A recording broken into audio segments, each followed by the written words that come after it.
can't imagine the sleepless nights for 30 years, trying to hold on to painful memories because one day it might be important to be told in court. I was 23 years old. I worked third shift, 11 o'clock at night until 7 o'clock in the morning. It was March 11th, 7:15 in the morning. There was still a little bit of snow on the ground.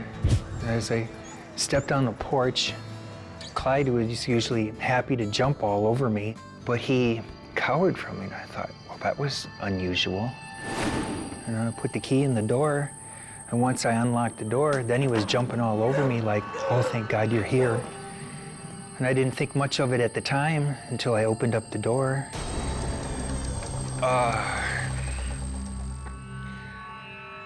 I stood in the doorway for a while. I didn't want to believe what I was seeing. My brain didn't want to accept what I was seeing. I was actually trying to hear her breath, and she just wouldn't breathe. Then all of a sudden it was, Christopher, is my son okay? It was around 7:30 in the morning. Phone rang. Said somebody killed Marilyn last night. She's dead. And I just started screaming. Not Marilyn. Not Marilyn. I am Carolyn Ron. Marilyn McIntyre was my twin sister. Why would somebody do that to an 18-year-old? It was a heinous crime, is what it was. I was there. I seen the body. My name is Lee Erdman, and I was the chief of police in Columbus, Wisconsin in 1980. We're looking for a mean individual, not a stranger. It's someone in the immediate family or a close friend. I knew it was coming. The husband, 9 times out of 10, usually is the guy that did it.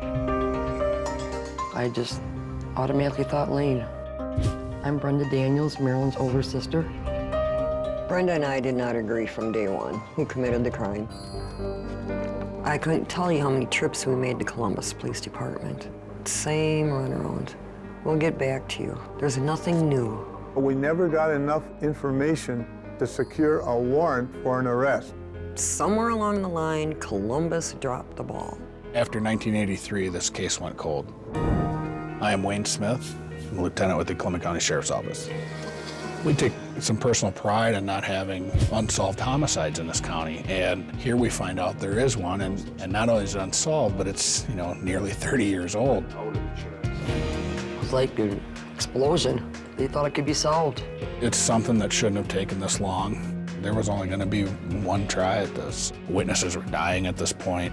Memories certainly aren't improving after 30 years, so this was going to be it. Last chance for justice.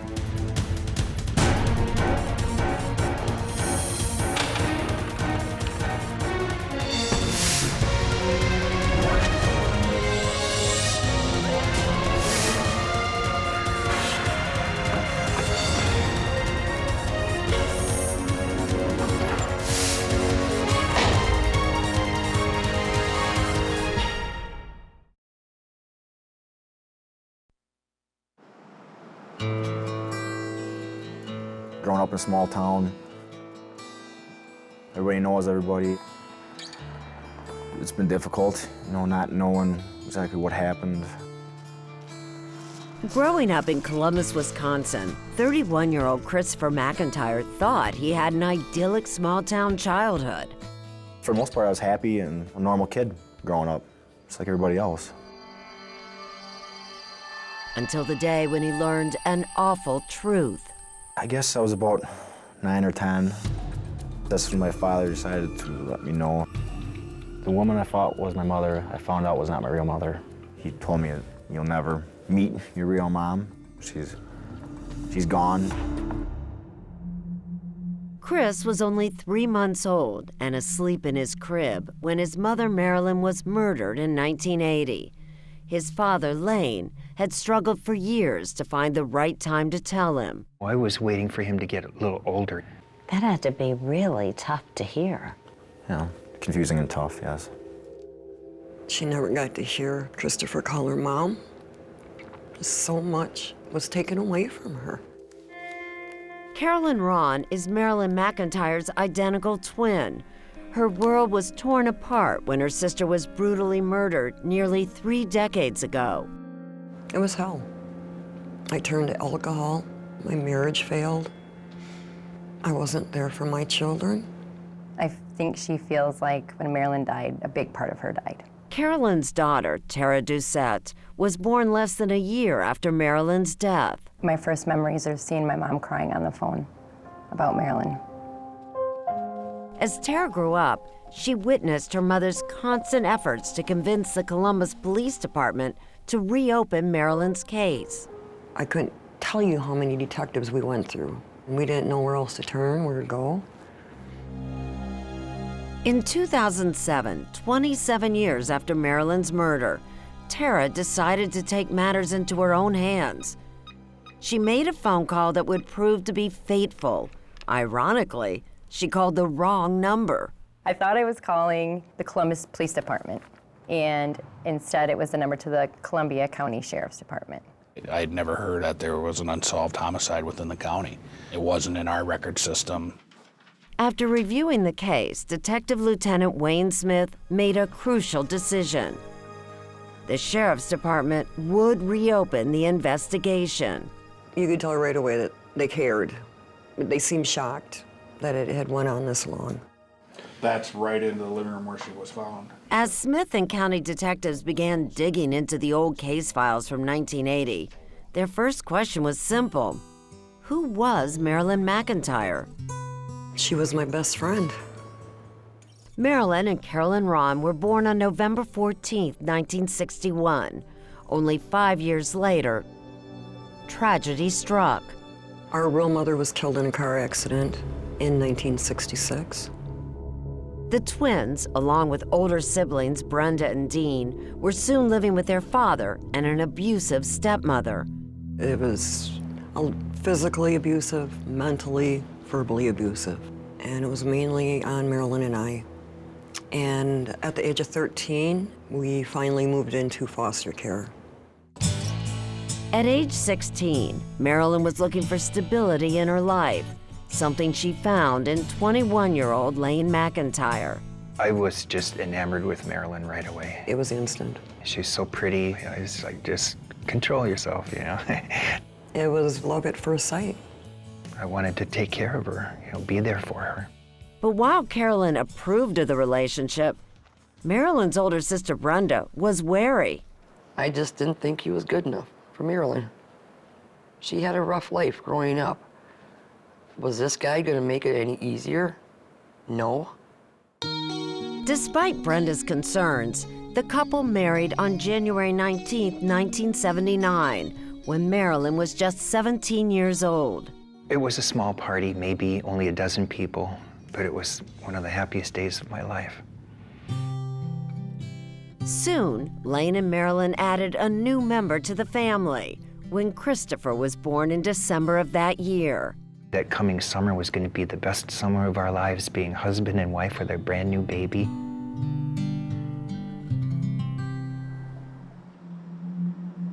The evening of March 10, 1980, started like any other night in the home of Lane and Marilyn McIntyre. We did laundry, and then I left for work. Do you remember the last thing you said to Marilyn or what she said to you? She said, "I love you. Do you love me?" No, of course I do. The next time Lane saw his wife, she was dead. And what did you see when you walked in? A body on the floor with a knife sticking in the side of her chest and a mutilated head. Lee Erdman was the Columbus police chief in 1980. He found it significant that there was no sign of forced entry or a robbery, indicating that Marilyn knew her killer. Speculation was she might have answered the door and let someone in.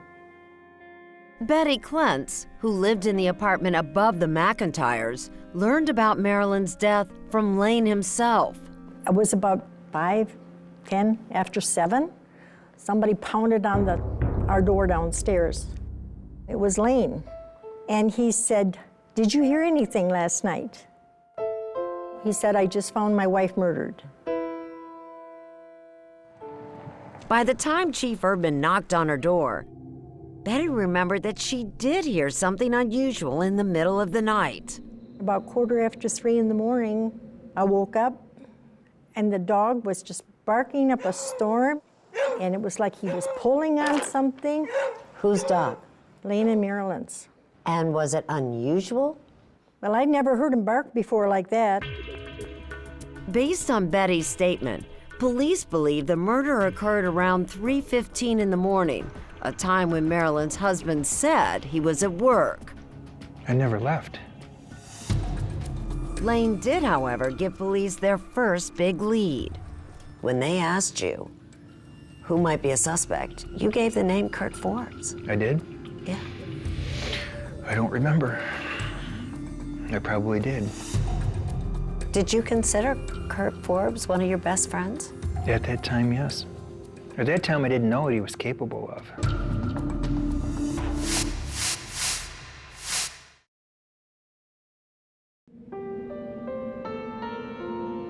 I was just mystified. I'm just trying to understand why. Why to Marilyn?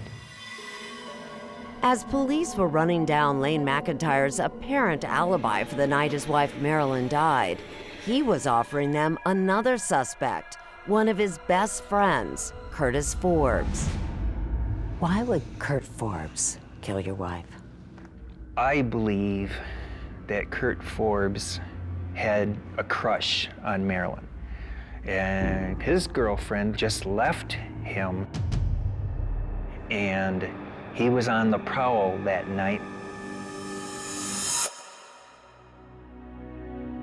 That's our engagement picture. Curtis Forbes was engaged to marry 22-year-old Debbie Adelson in March of 1980. You know, I was young back then, in love, and he was what I wanted in my world. The couple hung out frequently with the McIntyres. We'd play cards, or we'd go fishing, we'd go out to eat. We got to be really close friends. But according to Lane, Marilyn soon heard some disturbing news about Kurt. Debbie began to tell Marilyn stories about abuse. Lane says Debbie confided in Marilyn that Kurt would occasionally beat her up, and that just days before Marilyn's murder, Debbie broke up with Kurt. Had Marilyn encouraged Deborah to leave Yes. Kurt? Lane believes the newly single Kurt Forbes was looking for some action on the night Marilyn was killed. And then he goes, aha, I'll go check on Lane's wife. Lane's at work. I believe he had the intention to rape. Former police chief Lee Erdman questioned Kurt about his whereabouts on the early morning hours of March 11th. He said he had went out and proceeded to play pool and have a good time. According to witnesses, Kurt tried to pick up a woman at the bar. She rejected him. When the bar closed at 1 a.m., he drove to the house of another woman, Lori Heft. I was home with my then boyfriend. According to Lori, Kurt arrived around 1:15 a.m. and stayed just a few minutes. Why do you think Kurt stopped by your house that night? I think that he was going to probably try and make sexual advances towards me. After leaving Lori's, Kurt said he drove to Debbie Adelson's house, arriving after 2 a.m. But when investigators talked to Debbie Adelson and her parents, what time did they say he arrived? 4 o'clock. So there's 2 hours. Yeah. Unaccounted for. Yeah. Where did he go? What did he do?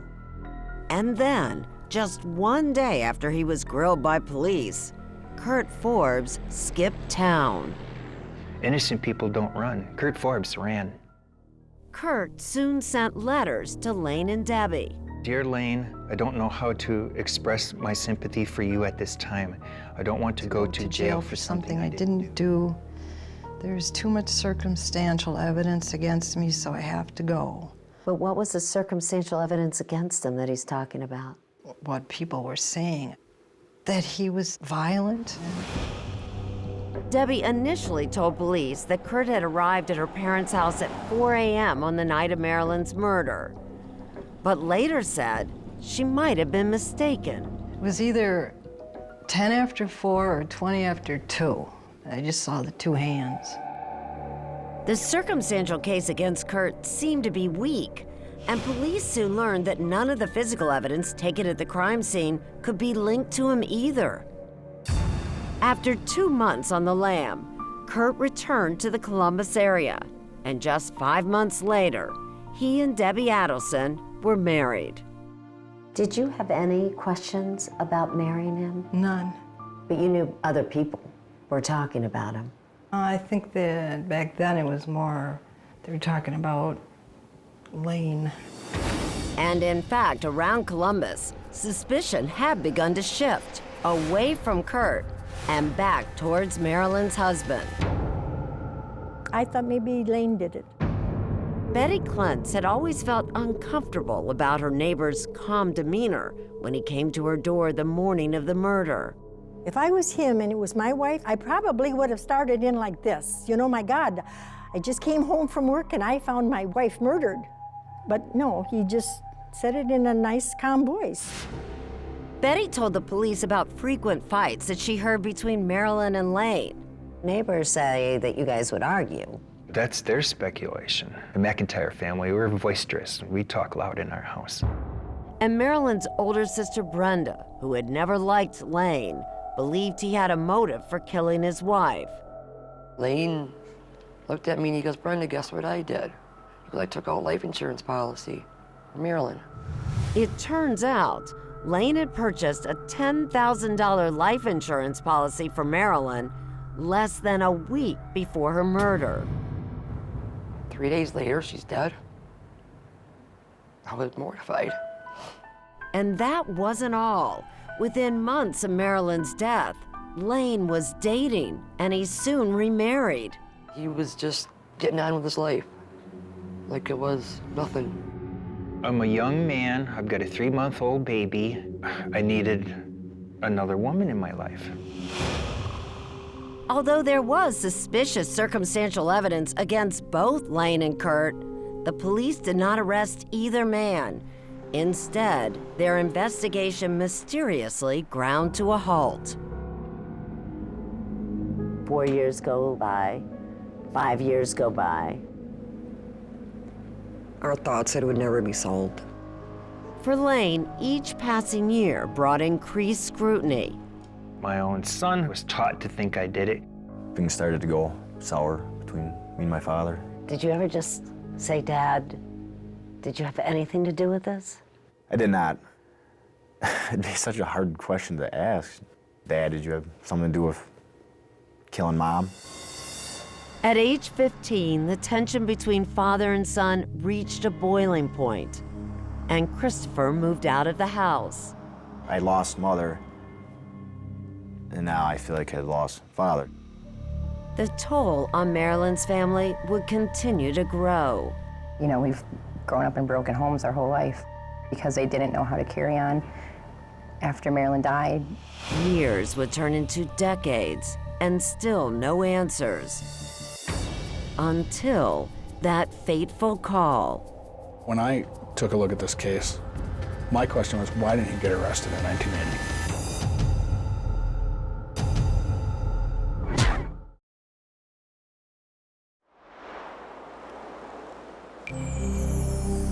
I made a promise to the victim's family. We will do our best at this, and I believe when we're done, we'll be able to tell you who I believe did it. That's so important. We should. In 2007, Columbia County Sheriff's detectives reopened the investigation into Marilyn McIntyre's murder. And after digging into the old case files, they found a piece of evidence that would soon blow the case wide open. There was this very small stain in a bathroom sink that had the victim's blood in it. In 1980, blood and hair samples had been taken from the crime scene. More than 2 decades later, that blood evidence was sent to the Wisconsin State Crime Lab for DNA testing.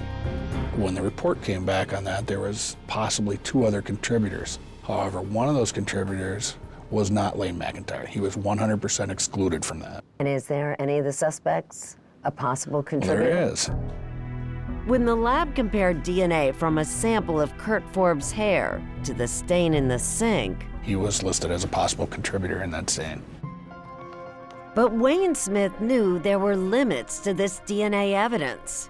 You have to remember that, this is likely a pinhead-sized stain in a sink. And being a possible contributor was not conclusive proof. The lab results showed that it wasn't necessarily Kurt.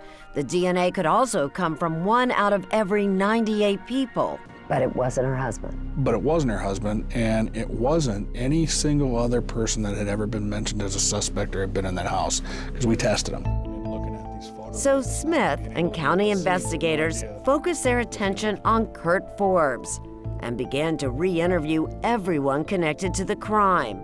I wasn't worried about not remembering. Lori Heff told detectives that on March 11, 1980, Kurt stopped by her house at around 1:15 a.m. He was there for 5 minutes.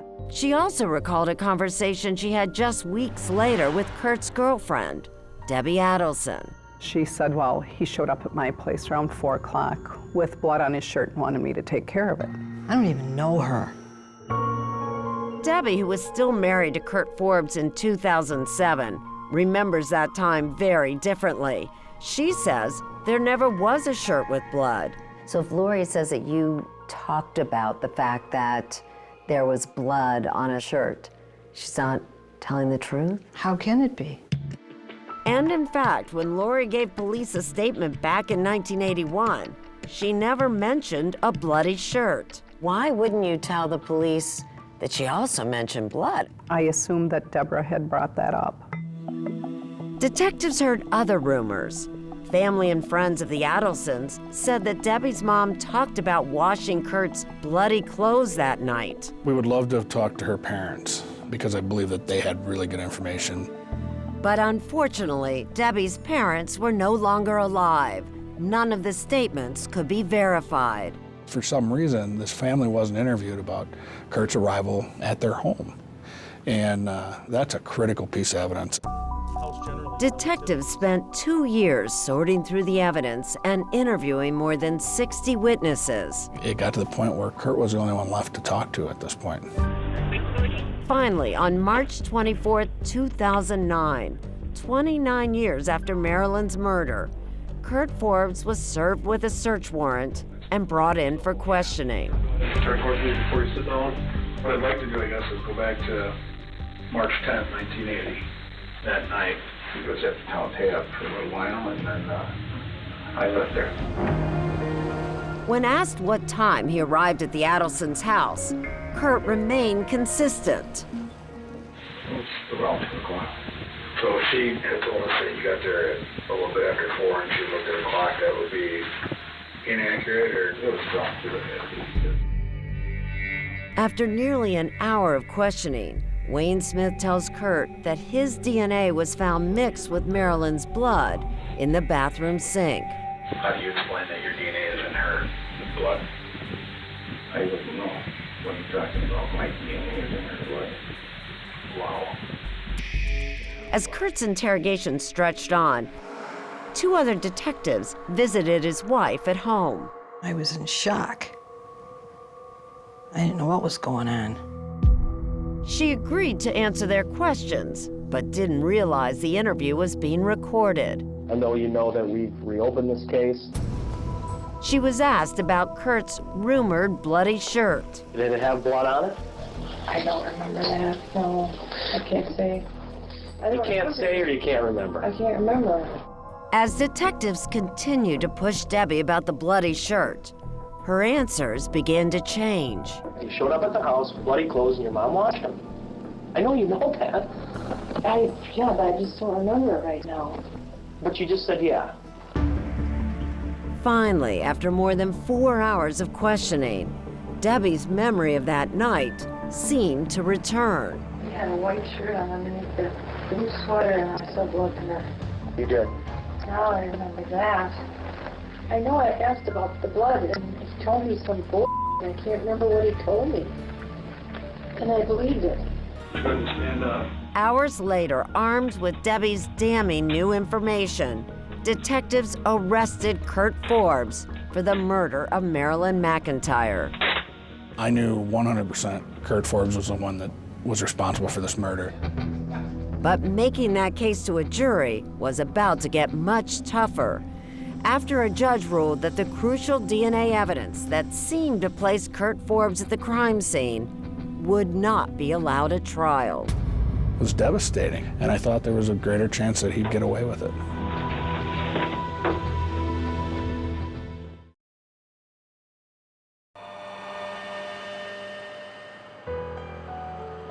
It's like we got him. We finally got him. 29 years after Marilyn McIntyre's murder, her family believed detectives finally had the right man, Curtis Forbes. Even Marilyn's sister Brenda, who had long suspected Lane McIntyre, was convinced. Is there one moment, one piece of evidence that made you change? Yeah, when the blood stain had Kurt's DNA in it. But then, a judge threw out that DNA evidence, ruling it was not conclusive enough to be used against Forbes. Is our job tougher? Absolutely, but that doesn't mean we can't get it done. Assistant Attorney General David Wambach decided to move forward anyway with a completely circumstantial case. We're behind Kurt 100% in this ordeal. Kurt's brothers, Mike and Dennis, believe the charges should have been dropped. Well, I am angry, you know. They threw my brother in prison for nothing. But on November 9, 2010, Curtis Forbes goes on trial for murder.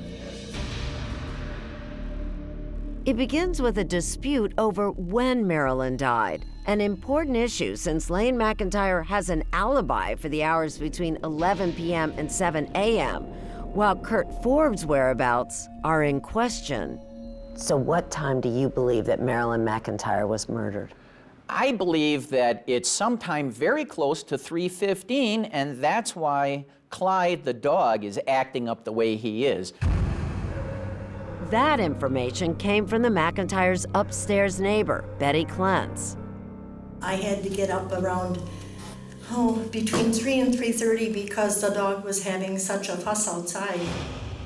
And there's a second witness, a friend of the McIntyres, who drove by their house twice on the night of the crime. First at around 12:30 a.m. Did you notice whether or not the lights were on when you went past to go home? No, I didn't see no lights. Then again at around 3:15.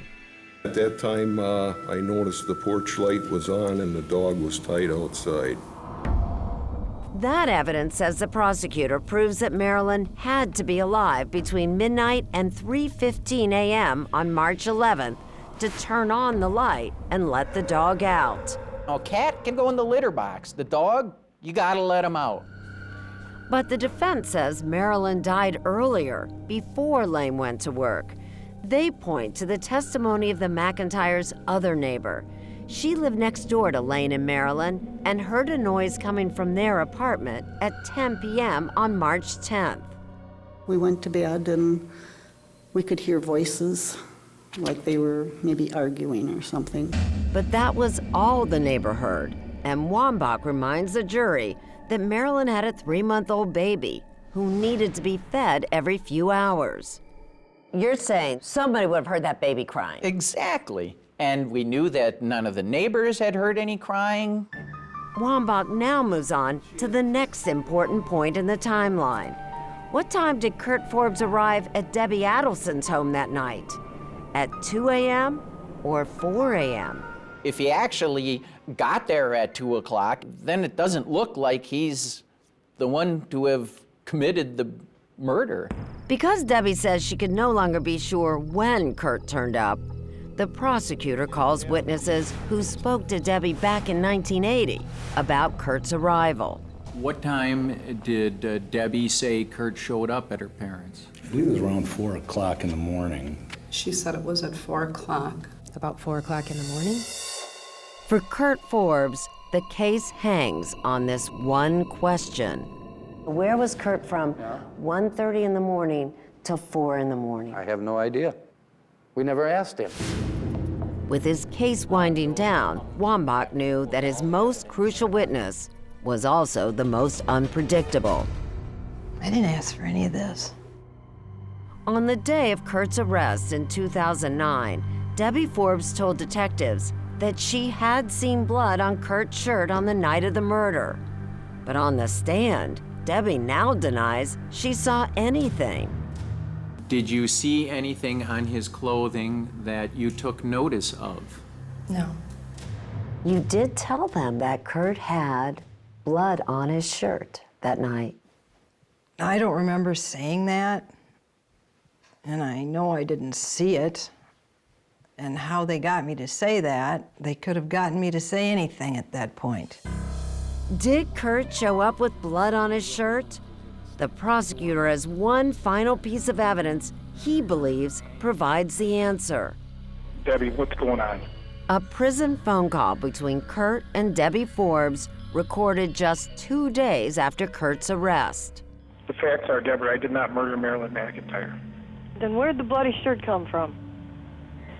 I'll explain all that. I did not kill Marilyn. Well, explain it to me then. I'm not on the phone. I need a lawyer, Debbie. What's so beautiful about it, too, is what it doesn't say. He doesn't say, what blood? What do you mean, blood? But Curtis Forbes' attorneys downplay the call. They point to the fact that there was no physical evidence linking Kurt to the crime scene. None of the hairs were consistent with Curtis Forbes. And then, to create more doubt in the mind of the jurors, the defense calls an unlikely witness, Lane McIntyre. I knew I was going to be grilled and I didn't care. Forbes' attorney wastes no time putting Lane in the hot seat. Approximately 3 days before the death of your wife, did you have occasion to talk to an insurance agent? Yes. And what did you do with relation to that insurance agent? He showed up on my doorstep unannounced, solicited me. You're a young man starting a young family. You need life insurance. Lane is peppered with questions about finding his wife murdered, I stood in the doorway, trying to accept what I was seeing. about pointing the finger at his best friend. Did you tell officers that a person they might want to look at was Kurt Forbes? Yes. And about whether he and Marilyn argued before he went to work. You do not recall an argument that you had with Marilyn McIntyre on March 10th, 1980, between the time you got home and the time you went to work? No. He was trying to accuse me of killing Marilyn and then going to work like nothing happened. As the trial comes to a close, the jury must decide, is the right man on trial? Did Kurt Forbes kill Marilyn McIntyre? Or did her husband, Lane?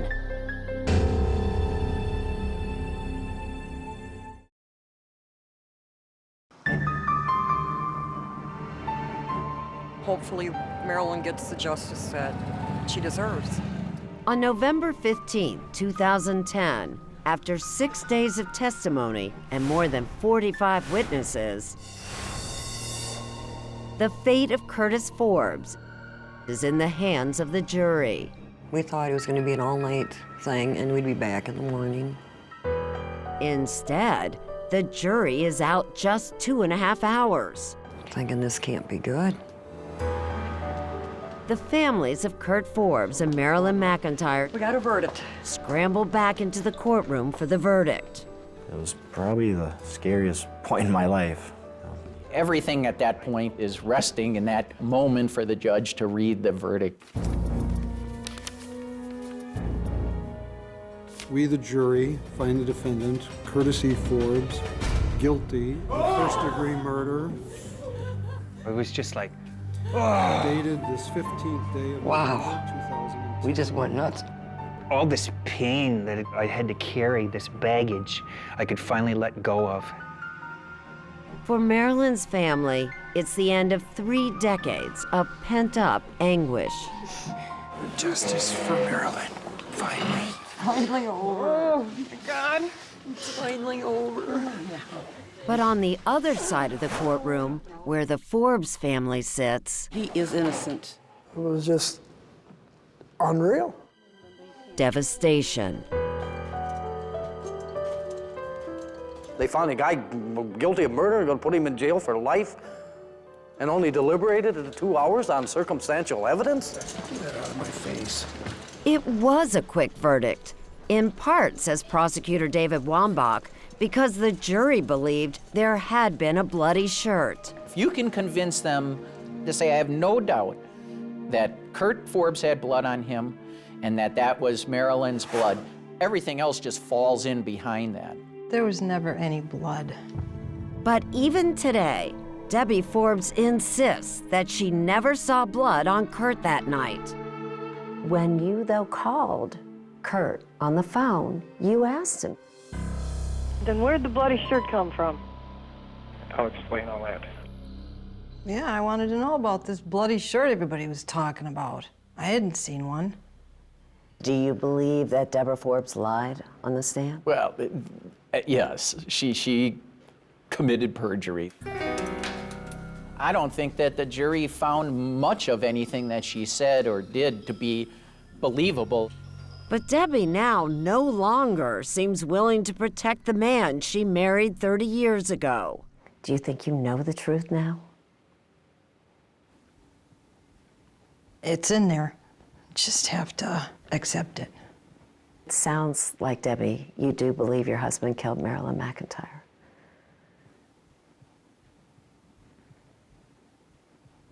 That's tough, isn't it? Yeah.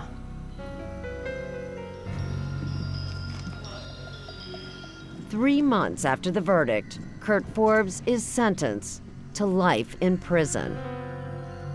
Whatever tiny little bit of doubt I would have had in my mind was clearly pushed out. Finally convinced of his father's innocence, Christopher McIntyre is looking forward to repairing their relationship. So is Lane. Marilyn would want her son and her husband to be the best of friends. We got a lot of catching up to do. Following the sentencing, Marilyn McIntyre's family visits her final resting place. They're beautiful. Yellow is her favorite color. Justice for Marilyn. Justice for Marilyn. They release balloons. And with them, more than 30 years of pain and frustration. If you can imagine being judged when you're telling the truth for 30 years,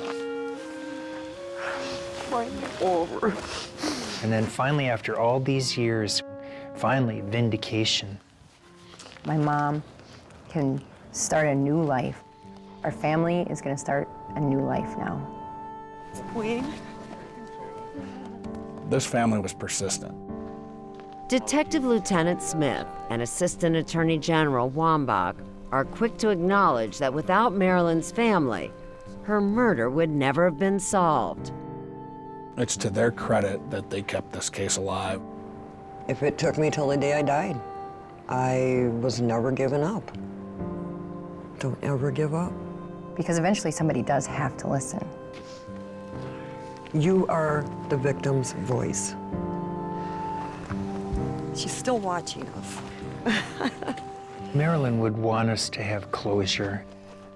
There are so many people that love Marilyn, still do, always will.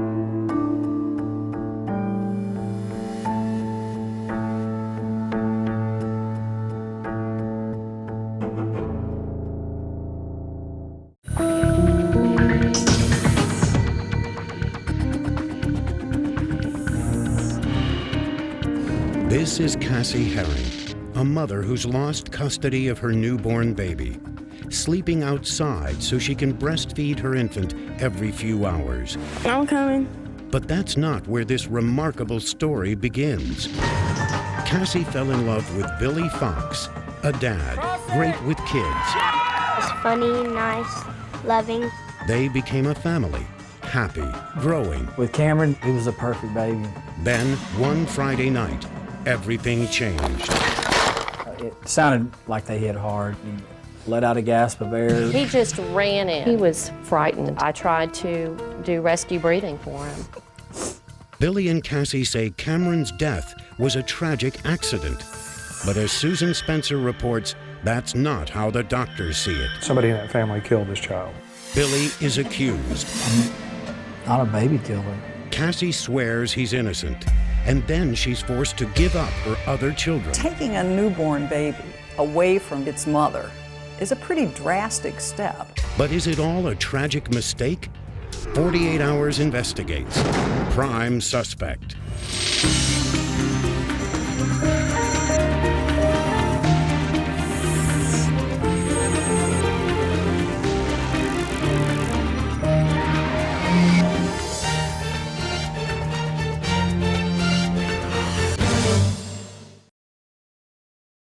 Welcome to 48 Hours Investigates. I'm Leslie Stahl. It seems like more than any family should have to endure. The loss of a child is always tragic, and then it's made even worse when suspicion points inside the home at a man who has a great reputation with kids, Billy Fox. What's more, this is a family that seemed to be overcoming the odds and getting a long overdue chance at happiness. Susan Spencer reports on the search for justice in the death of a child.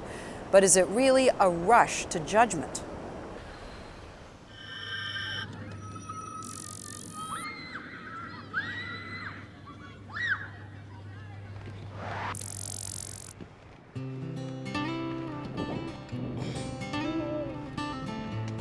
I've been a single dad for over 4 years. Come on, Rocky. Get it. I don't go fishing, hunting. That's my hobby. My kids and their friends and, coaching soccer. Good shot, Vicky. 33-year-old Billy Fox, father of 2, soccer coach. 1, 2, 3. To all appearances, an all-around regular guy. Officer Harold, Police Department. But Billy Fox is about to turn himself in to the police. I know. His mother and girlfriend Cassie look on as police book him in the death of a baby, a charge that could put him in prison for the rest of his life. He's a soccer coach, raised his kids, and it's wrong. It's really wrong.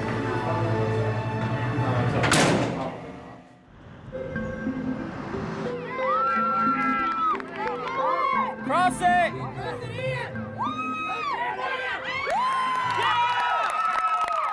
Billy Fox may be one of the last people in Wichita Falls, Texas, you'd ever think would hurt a child. Rocky. Friends say that when he's not coaching soccer, Billy is a devoted single dad. He has full custody of his kids, Skylar and James. He did everything. I mean, he cleaned house, he cooked. My dad was a good cook, though. Like, he was better at the more cookout kind of stuff. Just a regular dad. He's funny, nice, loving, big time. What attracted me so much to Billy is what a wonderful father he was. Cassie Herring first met Billy in the fall of 2000, a few years after his divorce, when Skylar was 8 and James was 11. Our first date was Halloween, and we took the neighborhood kids trick-or-treating. Cassie also was raising 2 kids on her own. Here's the first picture of Peyton and Cameron. Peyton was 2 years old. Cameron he weighed 7 pounds, 4 ounces, perfect complexion. And Cameron, a newborn. Cassie and her husband had split up a few months before his birth. With Cameron, I loved him like he was my own, and he was a perfect baby. Here's Skylar, here's your dad's. In a matter of months, they all were under one roof. Having little brothers, that was fun because I got to teach them to do stuff. Peyton, yeah, like he just started gradually calling my dad, Dad. It felt like life was really kind of getting better to where, you know, like I got a mom, I got, you know, like a bigger family kind of thing. It just felt natural. We were on our way to being a great, happy family. But in less than 6 months, events would shatter this new family.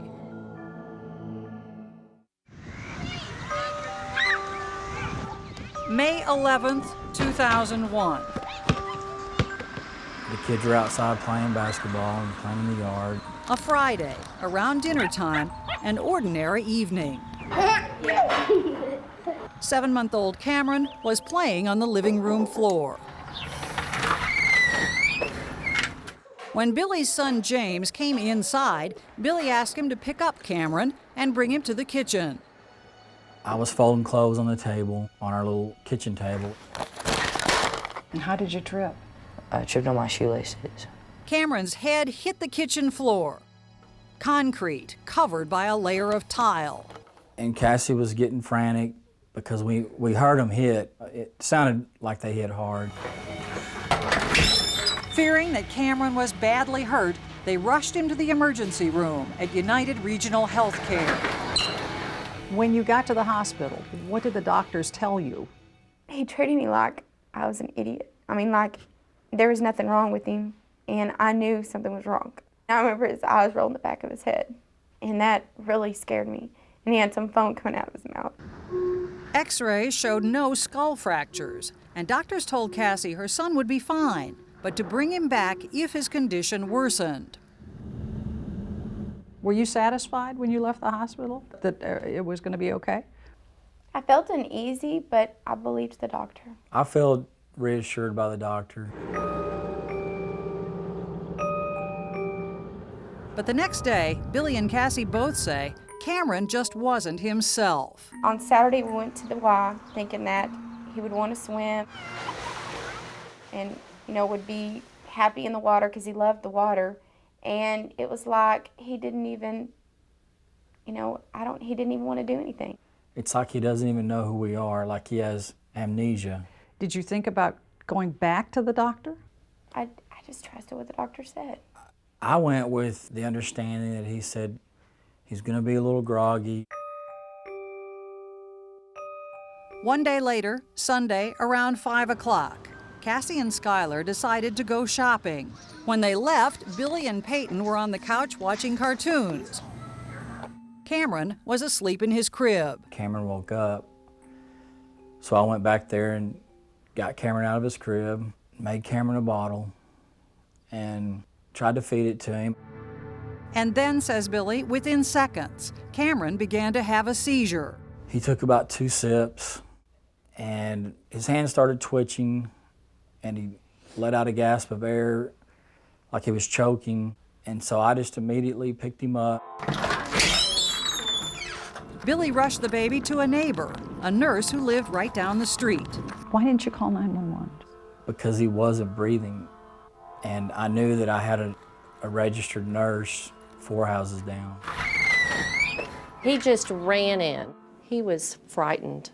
He was scared to death. Tammy Edwards was getting ready for work. I took the baby from him and I laid him down over here on the couch and I tried to do rescue breathing for him. And she couldn't get his airway, couldn't get air to his airway. Each breath that I could not get in, I just looked at him and I said, Billy, this is not good. When he went limp, I didn't know. I'll probably never have another feeling like that in my entire life. And I just looked at him and told him to call 911. An ambulance arrived within minutes and sped Cameron to the hospital. I was in shock. I was terrified. And that was wrong. Cassie raced to the emergency room, only to discover that Cameron was about to be flown to Fort Worth, Texas. By the time she and Billy got there to Cooks County Hospital, there was little hope. I think that was like the last time I guess, I mean, I knew something was really, really bad. Cameron Herring, not yet 8 months old, died the next day. It's like the more the time goes on, the more I think, I don't have my baby. I don't have my child, and he doesn't have his mommy. But how did Cameron really die? Somebody shook this child very violently. I just don't see it that way. The medical experts weigh in. Billy Fox is the prime suspect. I'm not a baby killer. Is he telling all he knows?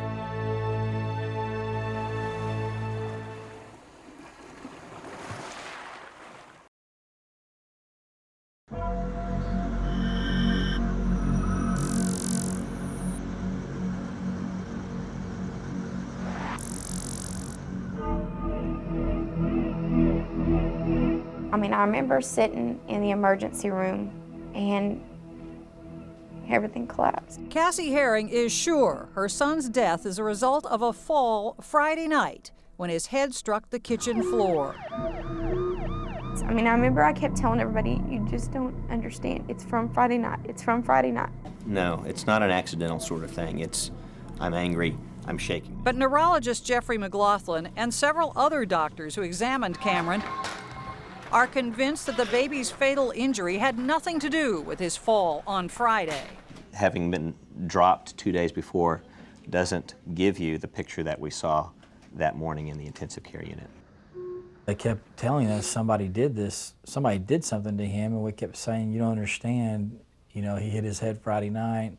In fact, police and social workers began their investigation before Cameron even was pronounced dead. It was like their mind had already been made up.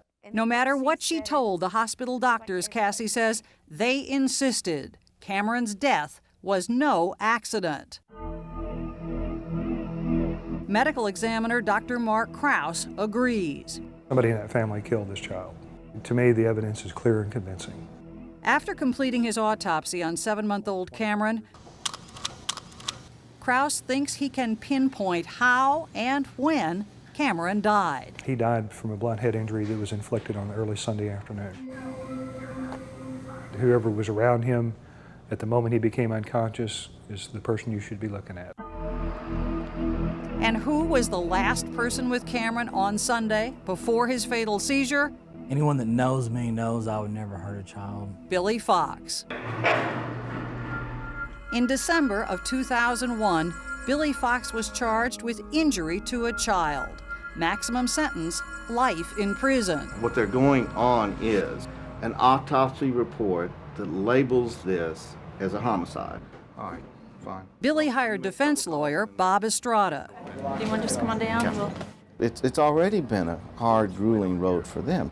And on top of having a baby die, then the accusing finger's been pointed to them. Billy and his lawyer are up against the medical examiner's report.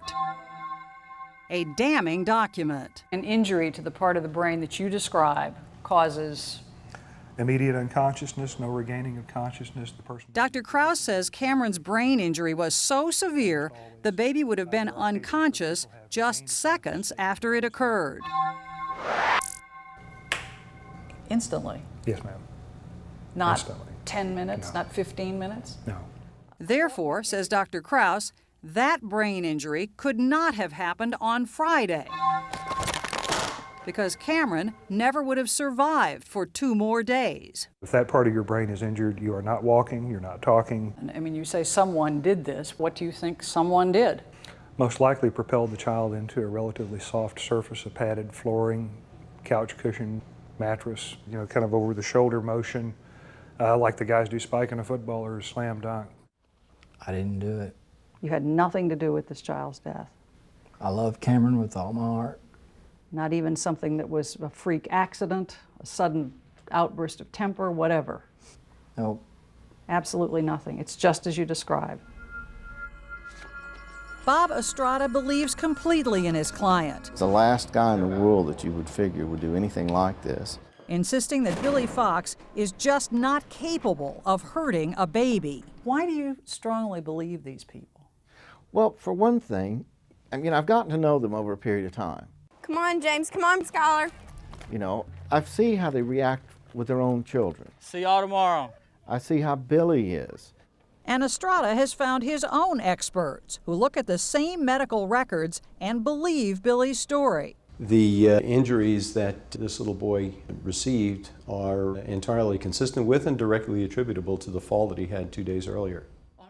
Dr. Ronald Usinski, a neurologist who has specialized in pediatric head injuries, Let me have some suction. believes Cameron began to have internal bleeding around his brain after he fell and hit his head on Friday. It was the effect of the blood on the surface of the brain provoking a seizure. When he seized, he obstructed his airway and he aspirated and he died. Nothing in your mind need have happened on Sunday. That's correct. That's absolutely correct. Nothing need have happened on Sunday. You absolutely believe that a child can die from a short fall, and in fact, can die 2 days later, in essence, from a short fall. Yes, I do. If little falls could kill us, then none of us would make it to 5 years old. This doesn't make sense. Bolstered their case that Cameron was injured on Sunday, the state turned to Dr. Randall Alexander, an authority in the field of pediatric head trauma. So somebody, some adult-sized person, shook this child very violently, perhaps also hit their head against something in the process of that, and from that point on the child basically was unconscious and dying. The prosecution's expert witnesses agree on one thing: someone did something that Sunday. But they disagree exactly as to what, and that could be very confusing for the jury. Dr. Krause thinks the baby was thrown against something soft. A mattress? Pillow? Couch cushion. Dr. Alexander thinks he was shaken first. So we're talking about shaking, the kind we see with shaken baby syndrome. Looks more like this. Gosh. This is a brain-breaking force. Once they have this, they're not recovering. Attorney Bob Estrada thinks this battle of the experts actually could help his client. If the experts cancel each other out, is the trial going to come down just to whether they believe that this father could do this? That's my strategy. That's where I think the heart of the trial is. I'm innocent. I'm not a baby killer.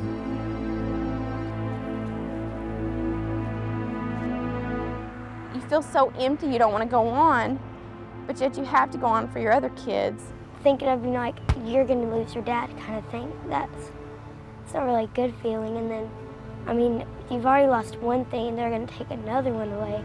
But even as Cassie, Billy, and their kids prepare for a trial that could send Billy away for a long time, We have fought so hard to keep our family together. They're about to face another loss. Authorities now are threatening to take away 2-year-old Peyton. Tell Mommy bye-bye.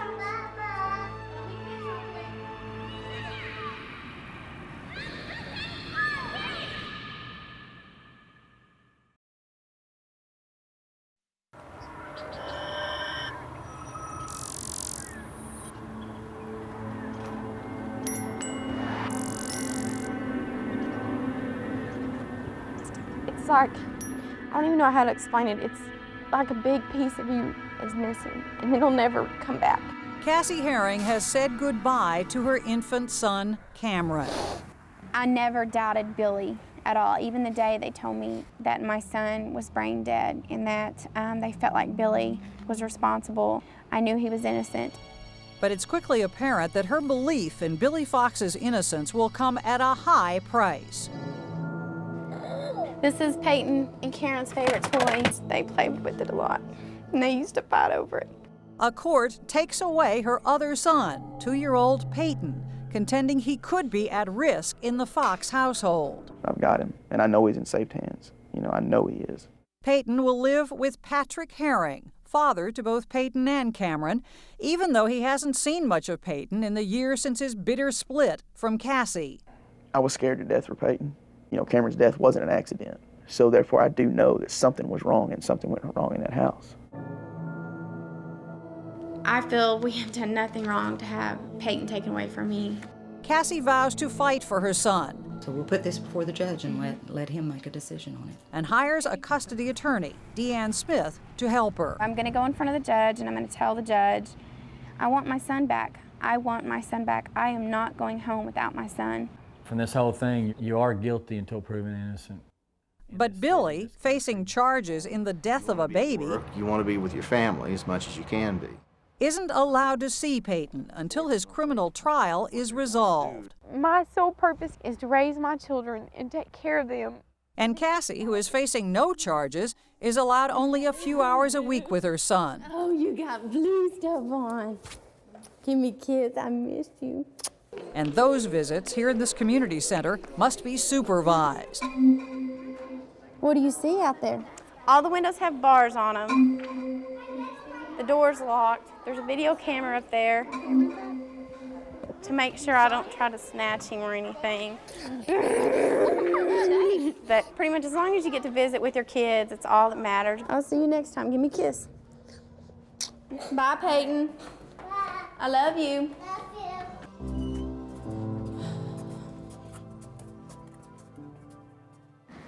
Okay, y'all want to help put everything together real quick? Yeah. Just move it right here. When Peyton's third birthday rolls around, Is the tape in there? Scott, come set these on the table. James, I'm going to give you these balloons and time to strings and chairs or whatever. Cassie goes all out to decorate the community center for a party.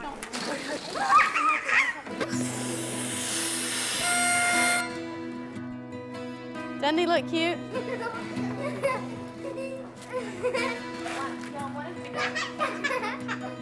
Hey! The minutes tick by, but no Peyton. They're not here yet. We're just kind of waiting. Have they heard anything? Finally, Cassie learns that her son is sick That he's got the stomach flu? and won't be able to make his own birthday party. It happens all the time. He's always sick. Always sick. Despite the intense disappointment, He's not going to be here. I guess we'll go ahead and cut a piece.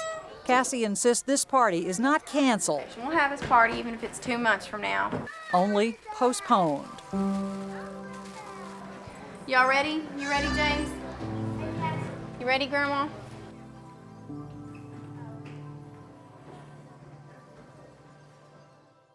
A week later, in a desperate attempt to regain custody of Peyton, Cassie and her lawyer convince a judge to call an emergency hearing. There, they use the birthday party incident to argue that keeping Peyton with his father is dangerous to the child's health, pointing out that Peyton has been sick a lot recently. You go right here. And so we asked the court to grant Cassie temporary custody until a hearing could be held. Here's all of our originals. It's a desperate move. Go ahead and wait outside the court. And a long shot. But it works. Yeah. Oh my God! Oh dear! Oh God! The court rewards Cassie temporary custody of Peyton. Thank you so much. Thank you so much. Can they go pick him up now? Yeah, we'll see if we can get him to pick him up. Thank you so much. As they get ready to pick up Peyton, I cannot wait to get him. they're blindsided.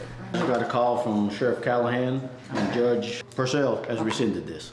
After the judge is briefed on the charges against Billy, he changes his mind. Opposing counsel got it rescinded. Peyton will stay with his father. Why did he sign that? I can't tell you, Cassie. Well, let's go home.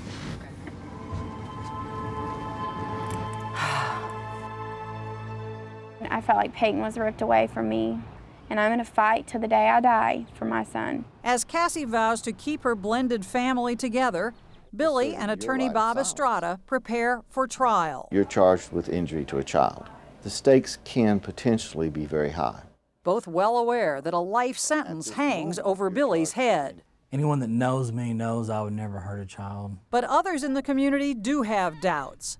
The soccer league, where he's coached for years, suddenly bans him from coaching until his criminal trial is resolved. There's not a person I know that doesn't support me.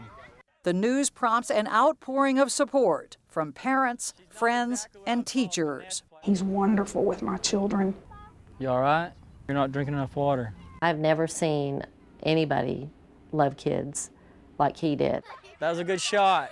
Billy was a big fixture here at the school. He was a very involved dad. 2. The response forces the Soccer Association to take another look at Billy's suspension. Bob Black. Bob, I was calling to find out if you'd heard from... Oh, you bet.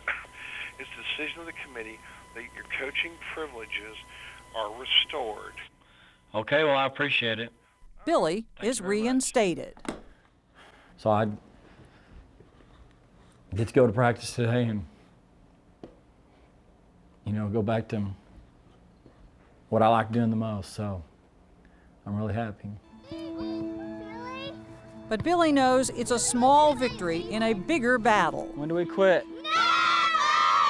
To keep his family together. Peyton was my little companion. I still wonder if he even would recognize me. And to prove his innocence. It was the worst feeling in my life. Just like all the life drained out of it.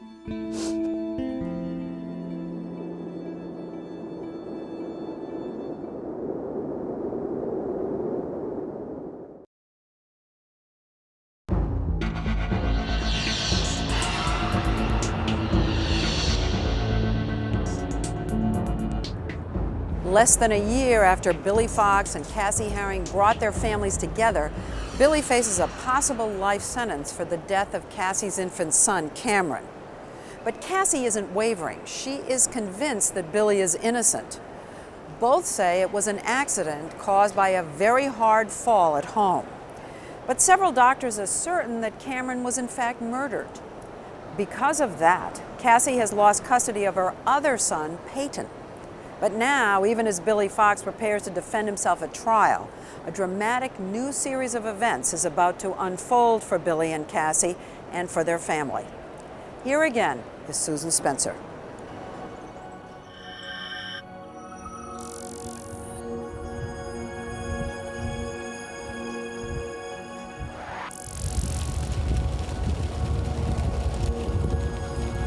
I just never thought things like that happened. I never thought there was a possibility that Cameron would die, I never thought that. Her boyfriend awaits trial in the death of her son. But far from distancing herself from Billy Fox, I never doubted Billy. I knew he was innocent. Cassie Herring makes her commitment to him official.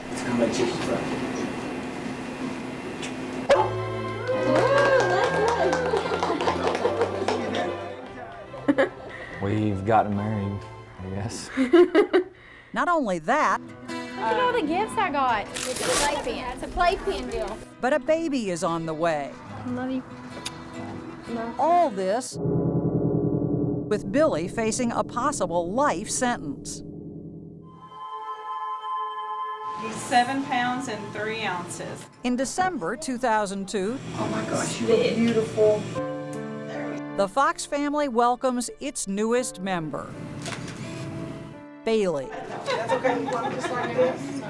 But 12 hours later, joy turns to sorrow. Can you go get me a Kleenex, please? Right here? Armed with a court order, 2 social workers from Child Protective Services arrive at the hospital to take Bailey, not yet 1 day old, away from his mother.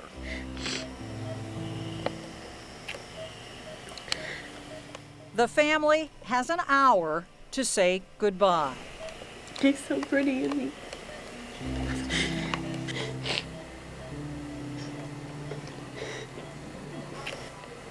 Leaving him that day was almost like having my heart ripped out. Taking a newborn baby away from its mother is a pretty drastic step. We certainly empathize with the mother, but you have to appreciate our side too. Jeff Wool, the CBS spokesperson for Texas, makes no apologies for the decision, believing Bailey could be at risk in the Fox home. That's our responsibility to make sure that in an investigation like this where a child has died, that the other children are protected. Cassie had offered to leave Billy, move out, and raise Bailey on her own. But Child Protective Services said that wouldn't help. Why not? Because their experts now believe that Cameron could have been injured an hour or 2 earlier than they originally thought. That would include time when Cassie was still in the house. And so in their eyes, she is now a suspect too. Cameron woke up and his hand started twitching, and he let out a gasp of air. Remember, Billy has said Cameron had his fatal seizure while Cassie was out shopping that fateful day in 2001. Whoever was around him at the moment he became unconscious is the person you should be looking at. And the medical examiner for the state has said that Cameron's brain injury was so severe he would have been unconscious seconds after it occurred. Instantly. Yes, ma'am. Not Instantly. 10 minutes, not 15 minutes? No. But since other experts aren't so absolutely certain as to time, Child Protective Services, CPS, now says it isn't sure who hurt Cameron. Either one of them could have been the ones who actually inflicted the damage. We feel like there is evidence there that suggests that Cassie may have been responsible for the death of Cameron. I mean, that's a case of reasonable doubt, in my mind, right there. To Billy's lawyer, Bob Estrada, CPS's position is a godsend because it so confuses the criminal case against Billy. I have no problem with the fact that they disagree with the police and with the district attorney. I want them to continue to disagree. Billy's new son, meanwhile, has been placed with his grandmother, Donna. We promised him we'd go by the rules, and we do. Is the keys in the car? And Cassie is allowed visits to breastfeed. It's an unusual arrangement at best. I'm tired. Cassie arrives at Donna's for Bailey's 10 o'clock feeding. I have an electric blanket plugged in to the outside of the house. She takes the electric blanket and puts it in the car and then goes out there and sleeps in the car. To be there to feed the baby during the night, Cassie must sleep in her van, outside.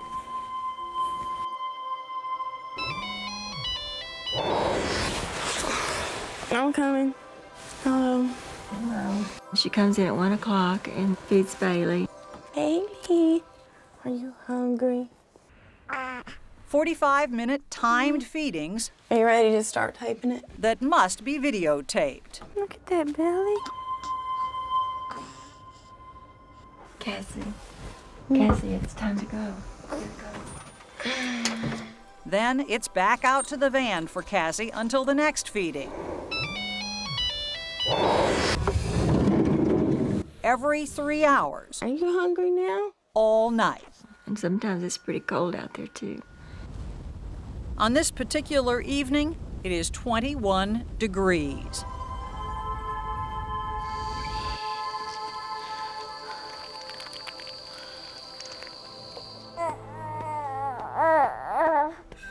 Billy, meanwhile, is allowed only supervised visits with Bailey a few hours a week.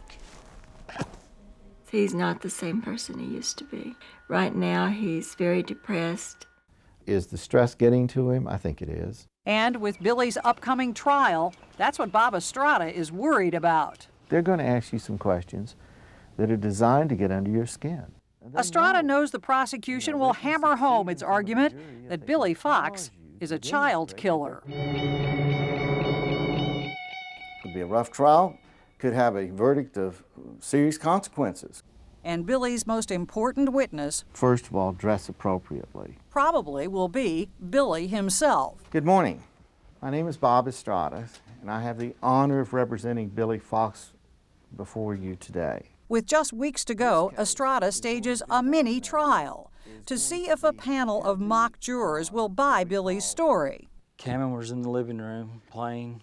Billy runs through the weekend Cameron died. So I told James to bring Cameron to me so that starting with his fall on Friday night. And when he came through, he fell. So we grabbed Cameron and we headed out the door to the emergency room. The doctor told us, he said, well, he's going to be a little dazed. His seizure, Sunday afternoon. Well, then Sunday, and he just let out a gasp for air like he was choking. It was the worst feeling in my life. Just like all the life drained out of it. Just rate 1 through 5 on each of the direct boxes only. After Billy's testimony, Estrada realizes there is a lot of work ahead. I don't think he's ready today. I think he's getting readier and readier. Only half the jurors believed Billy's story. It may, in the end, come down to you. Do you want to take the stand? I plan on taking the stand.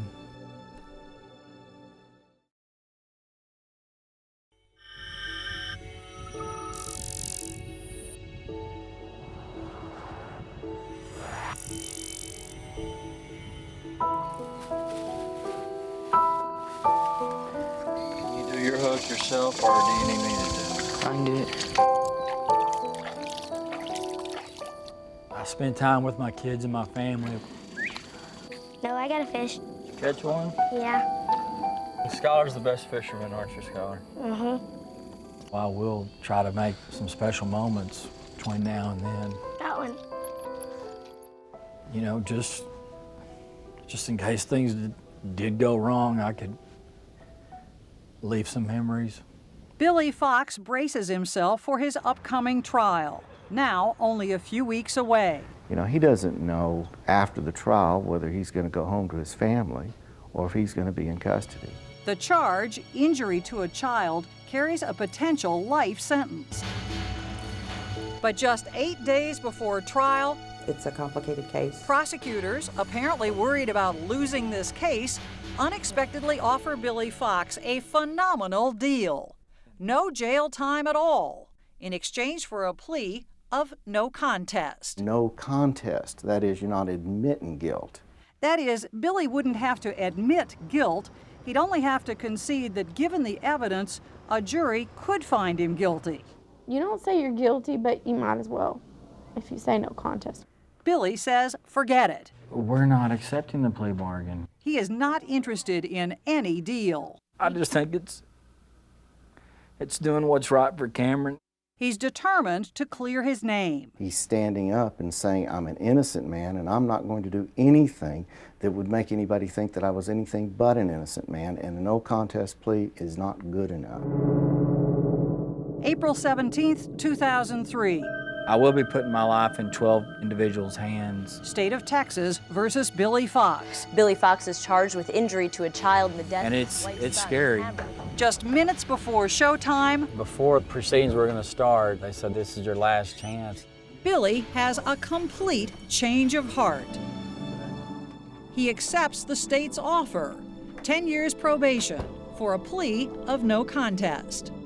It was a scary thought of just, you know, not knowing what was going to happen to you after you put your life in 12 people's hands. When you take a plea, I mean, there is sort of an underlying assumption that something happened here. Right. And in fact, I mean, you are the only person on the face of the earth who knows what happened that day. And I know that nothing happened to Cameron on Sunday. He was fine until he had his seizure. The criminal case now is behind them, but there will be more days in court. And I'm going to fight till the day I die for my son. Fighting for shared custody of Cassie's son Peyton, who's been living with his father. Give me kids, I missed you.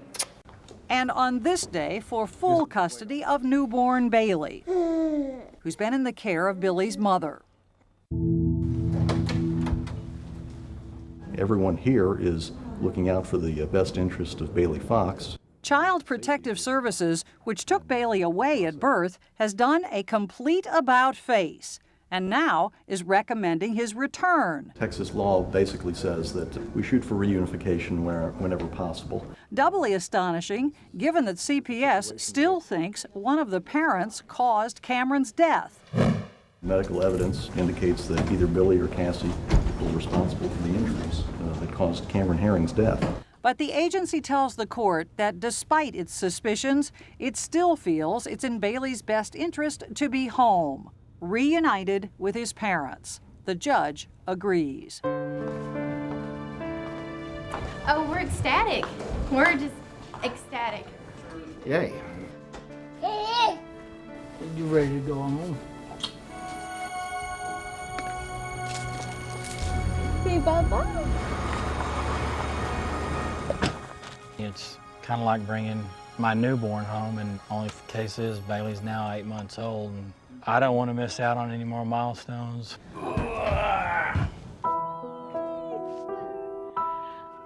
the Foxes feel they've a chance at last for a new beginning. It's hard without Cameron. But sadly, one without Cameron, who would have just turned 3. Our family will never be the same. Our, marriage will never be the same. Nothing will ever be the same without Cameron. The American Academy of Pediatrics tells doctors that whenever they see injuries they believe are caused by shaking, they should presume that it's child abuse. But critics say shaken baby is often misdiagnosed, that more research is needed so doctors can better recognize what is evidence of child abuse versus what might be just a tragic accident.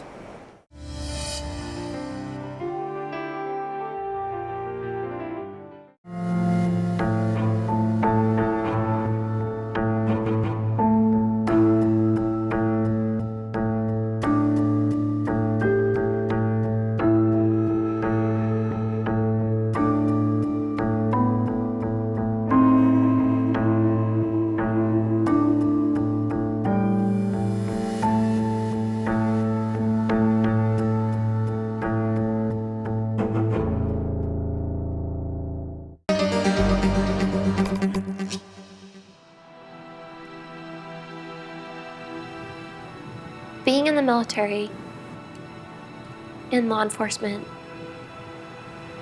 I've seen a lot of people die. I've seen a lot of really bad things. But you never think anything's gonna happen to you. Not that you're above it. It always happens to somebody else. Nothing could have prepared me for what actually happened. The deputy showed up at my door. All he said was, "You need to call your dad."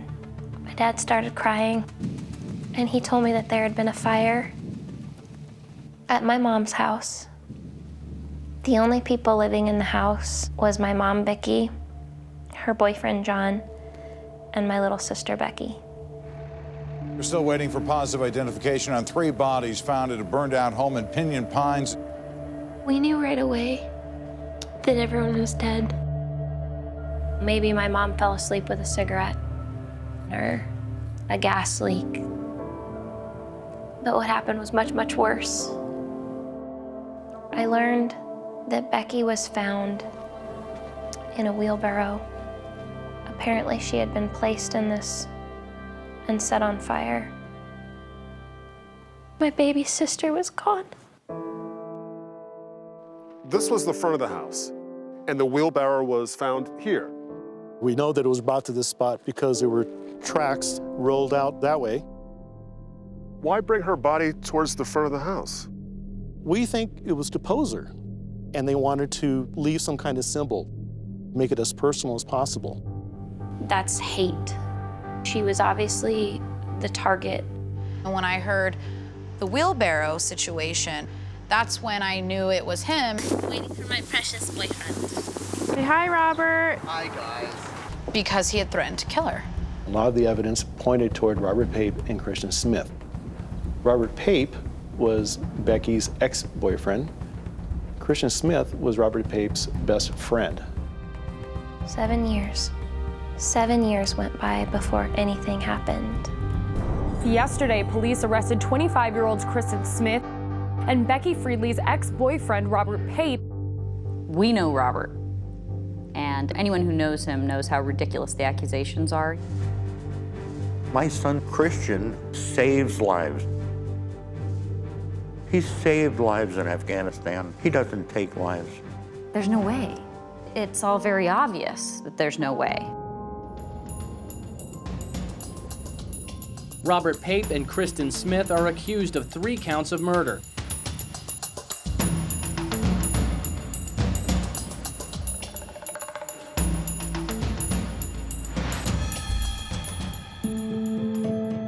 And if you just look at all the evidence, it just doesn't fit. It doesn't work. This is not the case that should be brought against these 2 men. There is not a doubt in my mind that they have the right people. I know that they do.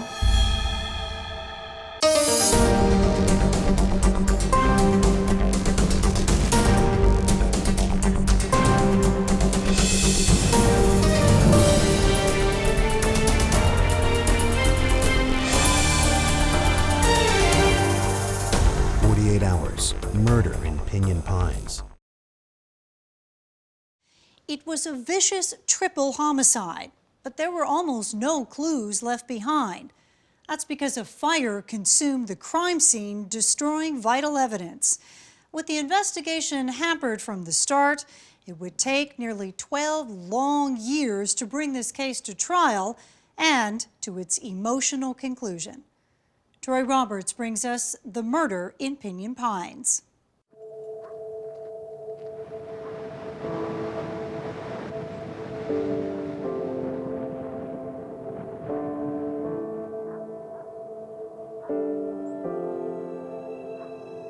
This foundation is all that remains of the Friedley home in Pinion Pines, California.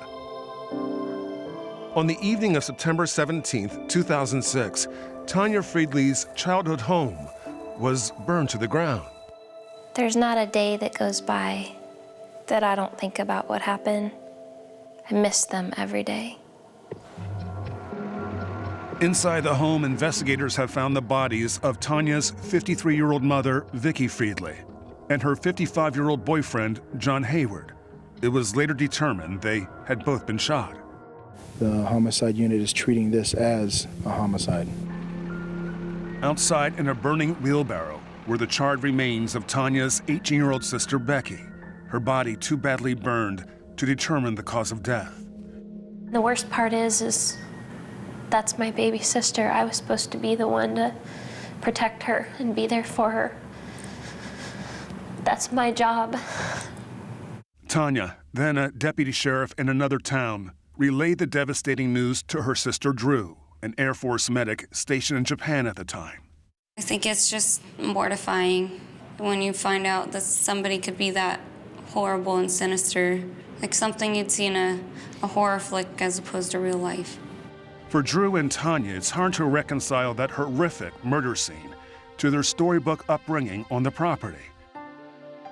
Their father, Ron Friedley, had built their home himself in the mountains high above the desert heat of the Coachella Valley. It was just a nice place. It was country. It was definitely out of the city, and I liked it. It was a great place for the kids to grow up. Ron doted on his daughters, and so did his wife, Vicki. My mom was just a very kind-hearted, wonderful woman. She loved being a mom. She loved gardening. She loved sewing and quilting and cooking. You know, that was really important for her to teach us how to cook, even from a very, very young age. The youngest of the sisters was high-spirited Becky Friedley. Becky was always just an amazing person. I mean, even when she was small, always had a smile on her face. She was always there for you. She was smart. Becky used to actually help Tanya and Drew with their homework. And you know, she's 4 years younger than them. She got along with everybody. She really did. She was just a fun, happy person. But the happy times as a family didn't last. Ron and Vicki divorced after 13 years of marriage. She was a good person, but we sort of grew apart. As the years passed, Tanya and Drew also left home. Becky remained behind with her mother, who eventually found love again with contractor John Hayward. My dad called Vicki his cupcake because she was just so sweet. Kitty Hayward is John's daughter. They were drawn together because they both loved the outdoors and they loved living up there together. And I would be like, Dad, why are you guys living up here? Just come down to the city. What is up here? And he would always say, like, it's free up here. No one will ever bother us, and this is the safest place that you can be. Then came that night in September.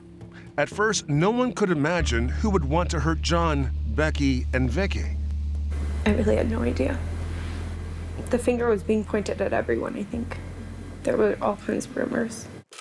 Rumors started circulating that perhaps they had been murdered by someone with a grudge against Ron Friedley.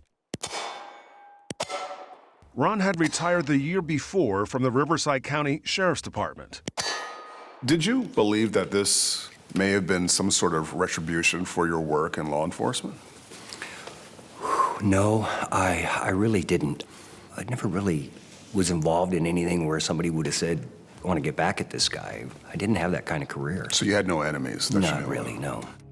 Investigators looked into that theory and quickly ruled it out, but then rumors began swirling about Ron Friedley himself. I mean, it's just natural to think that possibly the husband or family could have been involved, and I understood that going into it. Were you interviewed? Yes, I was. I was crying probably through most of it. Investigators asked Ron to take a polygraph test. That was probably the first time that I really felt like I was kind of a suspect. So I got up there, I took the polygraph, and the lady came out and she said, "This is one of the best tests I've ever given in my career." She says, it was incredible. You did fine. Phone records put Ron 11 hours away at his property in Northern California when the crime took place, and police ruled him out as a suspect.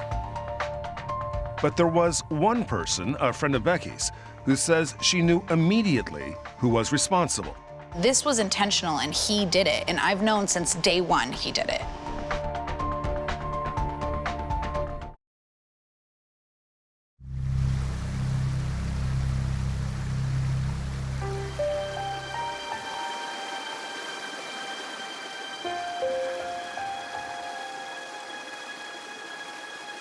In the first days after the murders, Ron Friedley was besieged with questions. None of us really knew why it occurred or had a reason for it. The last thing I thought was that it was something to do with Becky. But once the initial shock had subsided, Ron began looking at the crime through his investigator's eyes and came to believe that it was Becky who had been targeted. It seemed too personal because of a fear Becky had.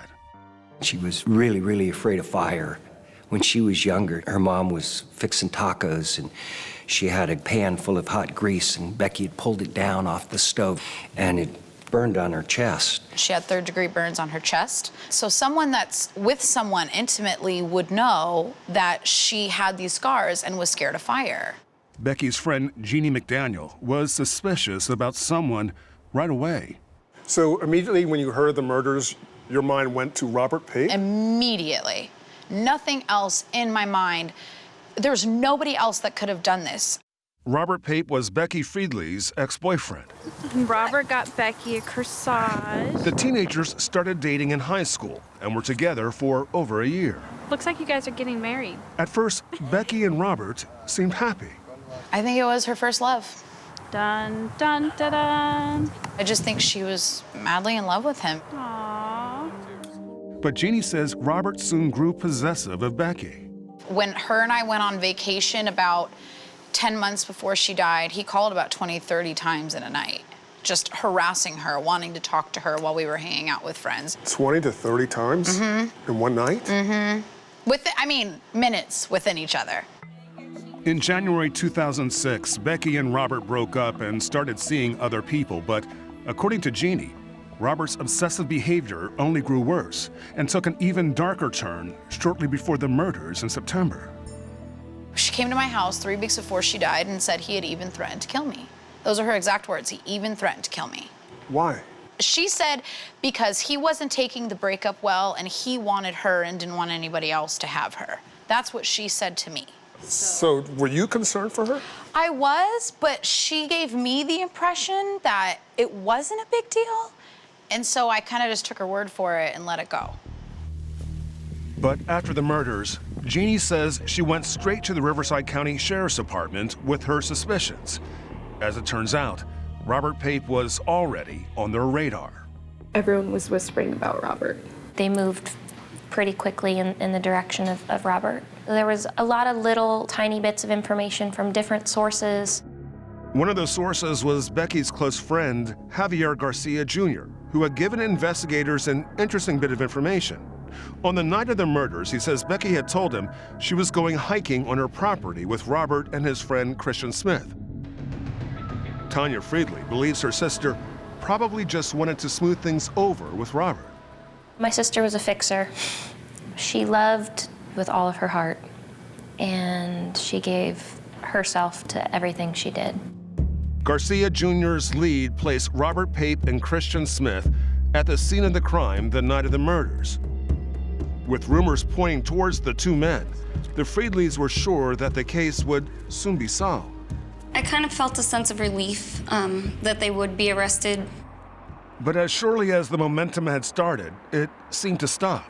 The Riverside County Sheriff's Department never publicly shared any details of the investigation or named any suspects. It was frustrating, but they just kept saying they didn't have it. They didn't have enough to make an arrest. Private investigator Luis Bolaños saw his friend Ron grow increasingly despondent. About 2 or 3 years into this, I'm getting updates from Ron, and I'm finding out that nothing's happening. This case has stalled. It's gone cold. Luis and Ron had met years earlier at the sheriff's office, where Ron had been one of Luis's first training officers. Now it was time for Luis to help his old teammate. I begged Ron for years, 2 or 3 years, let me do this for you. Luis had also worked in the Riverside County DA's office. Although they parted on bad terms, he was certain he could get things moving again. I knew that we can get this back on the front page where it needed to be, and get those phones burning again. I really wasn't ready because I really felt in my heart that I thought the Sheriff's Department was going to solve it. I really did. But as the 6-year anniversary of the crime approached with no arrest in sight, Ron finally gave Luis the green light. The media-savvy PI got to work, and one of his first orders of business was putting up this provocative billboard. We wanted to do it before and after. A beautiful picture of Becky, and then a simulated picture of Becky in the wheelbarrow on fire. It really, really pulled at heartstrings and sickened people. We believe the following to be true. Luis also held a press conference at the murder site with Drew and Tanya Friedley. We are in this because we believe this case can be solved. We know somebody out there knows something. Over the next year, tips started coming in. One of them from Becky's cousin, Daniela Zarmeño, who remembered something that might help investigators. I had spoken to Becky the night before the murder, and she told me that her ex-boyfriend, Robert, had come into her work at Denny's and was harassing her. He had harassed her to the point of being removed from the restaurant. Daniela says after the altercation, they had discussed going on that hike. And I think talk about whatever their relationship was, how it was finishing and where it was. And on the 7th anniversary of the crime, Luis held yet another press conference at the murder site with Daniela by his side. The suspects then ignited the accelerant and in turn engulfed Becky in flames. Ron believes all the media pressure paid off. A few months later, the DA's office subpoenaed Robert Pape and Christian Smith to appear before a grand jury. It was just stirring the pot. There was something on the news every day about it, and I think they just said, all right, let's go do something, and they did. As the grand jury drew to a close, there was news. You're watching KESQ, the desert's news leader. 2 arrests after nearly 8 years in the Pinion Pines murders. Pape and Smith were arrested for triple homicide. I was very happy. It was probably the happiest day of my life. But as investigators were sure the killers were finally in custody, two families say they are just as certain the men are wrongfully accused. Innocent till proven guilty is a myth. It's guilty till proven innocent. And the truth's going to come out. It will come out.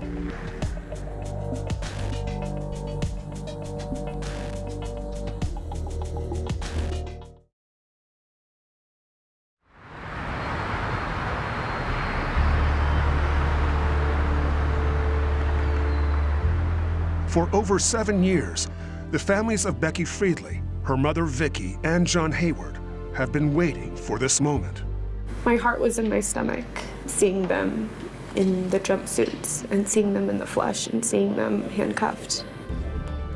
Robert Pape and Christian Smith, both 25, found themselves in a Riverside County courthouse charged with triple homicide.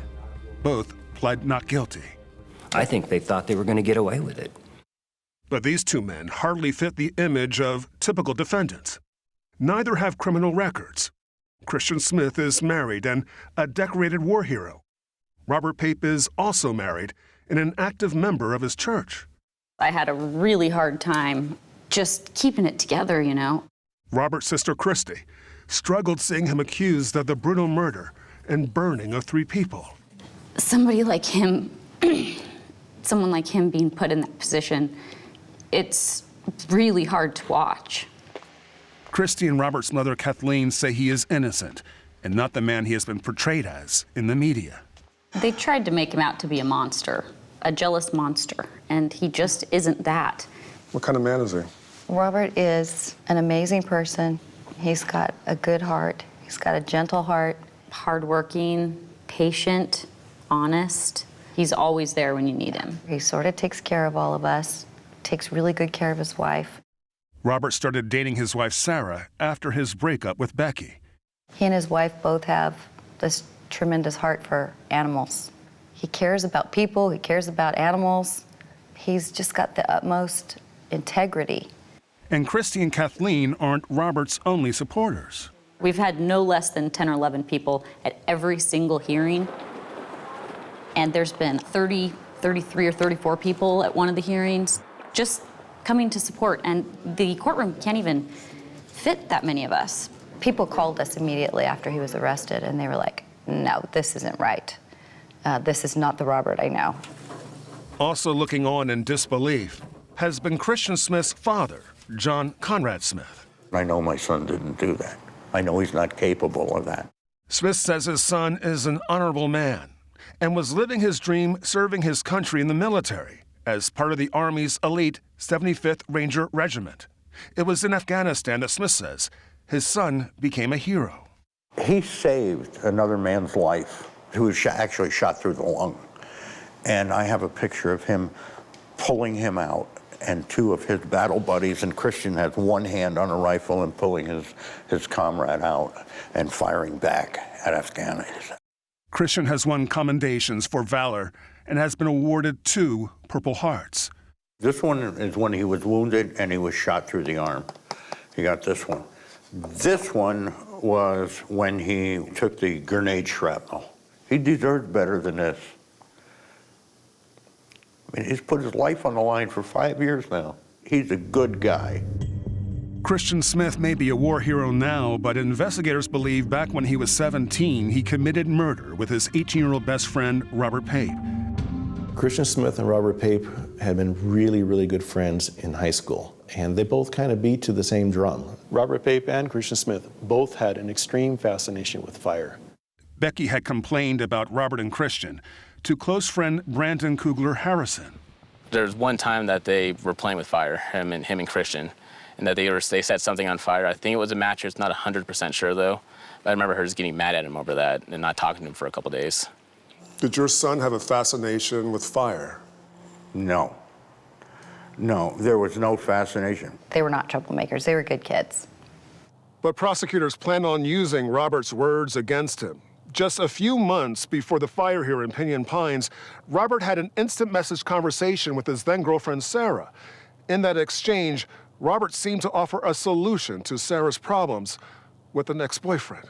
Well, if you know where he lives, we can professionally burn his house down. Considering how Becky, Vicky, and John were killed, it's a very concerning statement. This is 8 months prior to the homicide. The Riverside County Sheriff's Department and DA's office wouldn't comment on the investigation, but 48 Hours obtained a copy of the grand jury transcripts.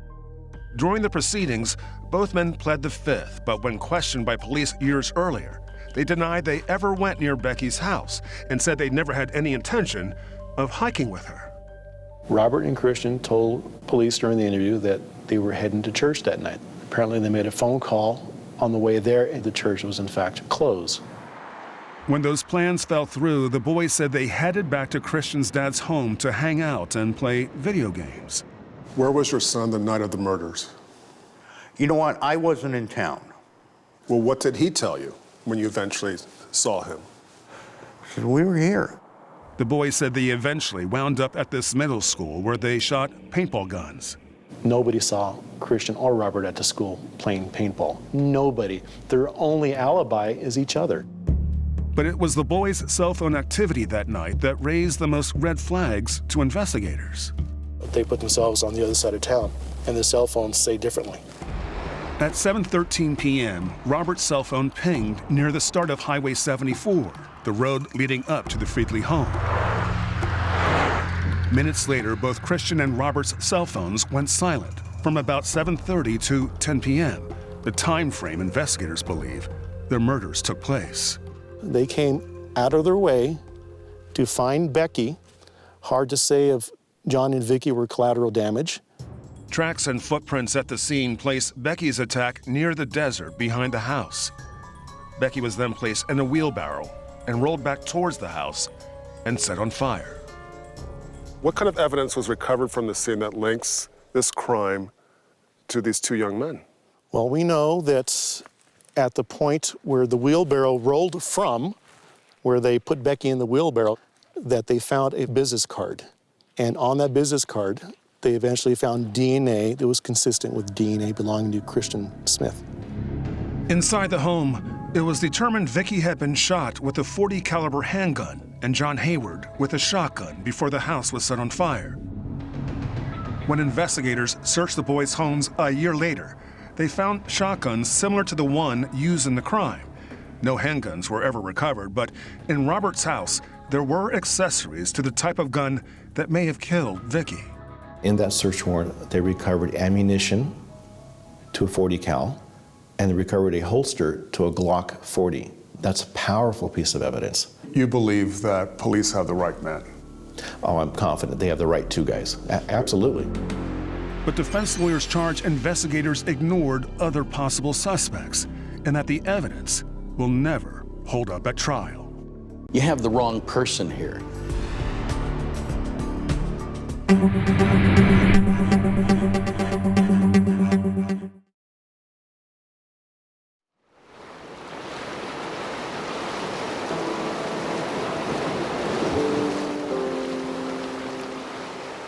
For Tanya Friedley, hearing the specific details of the murders has been difficult. To think about how they must have been pleading for their lives, how scared all of them were, is horrifying. And believing that one of their alleged killers was someone Becky once loved has been especially painful for Ron Friedley. She loved him a lot. And that's probably one of the saddest parts about the whole story is, you know, she loved him to death, and he threw it all away. Threw it all away for nothing. But nothing is what defense lawyers say the state's case is based on. And I kept looking for the proverbial other shoe. I went over it. I just didn't see it. Richard Blumenfeld represents Robert Pape and says the case against his client is built entirely on questionable and hearsay evidence. He points to Becky's cousin, Daniela Cermeño, who said Becky had told her about a fight at Denny's the day before the murders. Robert had gone to Becky's restaurant, and there'd been a scene, an argument, and they'd been asked to take it outside, and so on and so forth. That never happened. Never happened? Never happened. Nobody could substantiate that anything like that ever happened. Blumenfeld says a grand jury should have never heard Daniela's testimony or the evidence about the IM exchange between Robert and Sarah, in which he had seemingly suggested burning down her ex-boyfriend's house. Blumenfeld argues it was said in a joking fashion. There were probably over 100 pages of these conversations, and they took one excerpt out of context. It was clearly not seriously said. Blumenfeld also denies that Robert threatened Becky's life and says there would be no reason for him to be jealous or want to harm Becky because he had already moved on. He wasn't seeing Becky any more seriously. She was trying to revive their relationship, but he'd moved on. He was with Sarah. Whether Robert had a motive or not, Christian Smith's alleged role never made any sense to his attorney, John Patrick Dolan. The motive, if you can believe this, is he's Robert's friend and he went along with him. That's it. There's no connection with Kristen and Becky.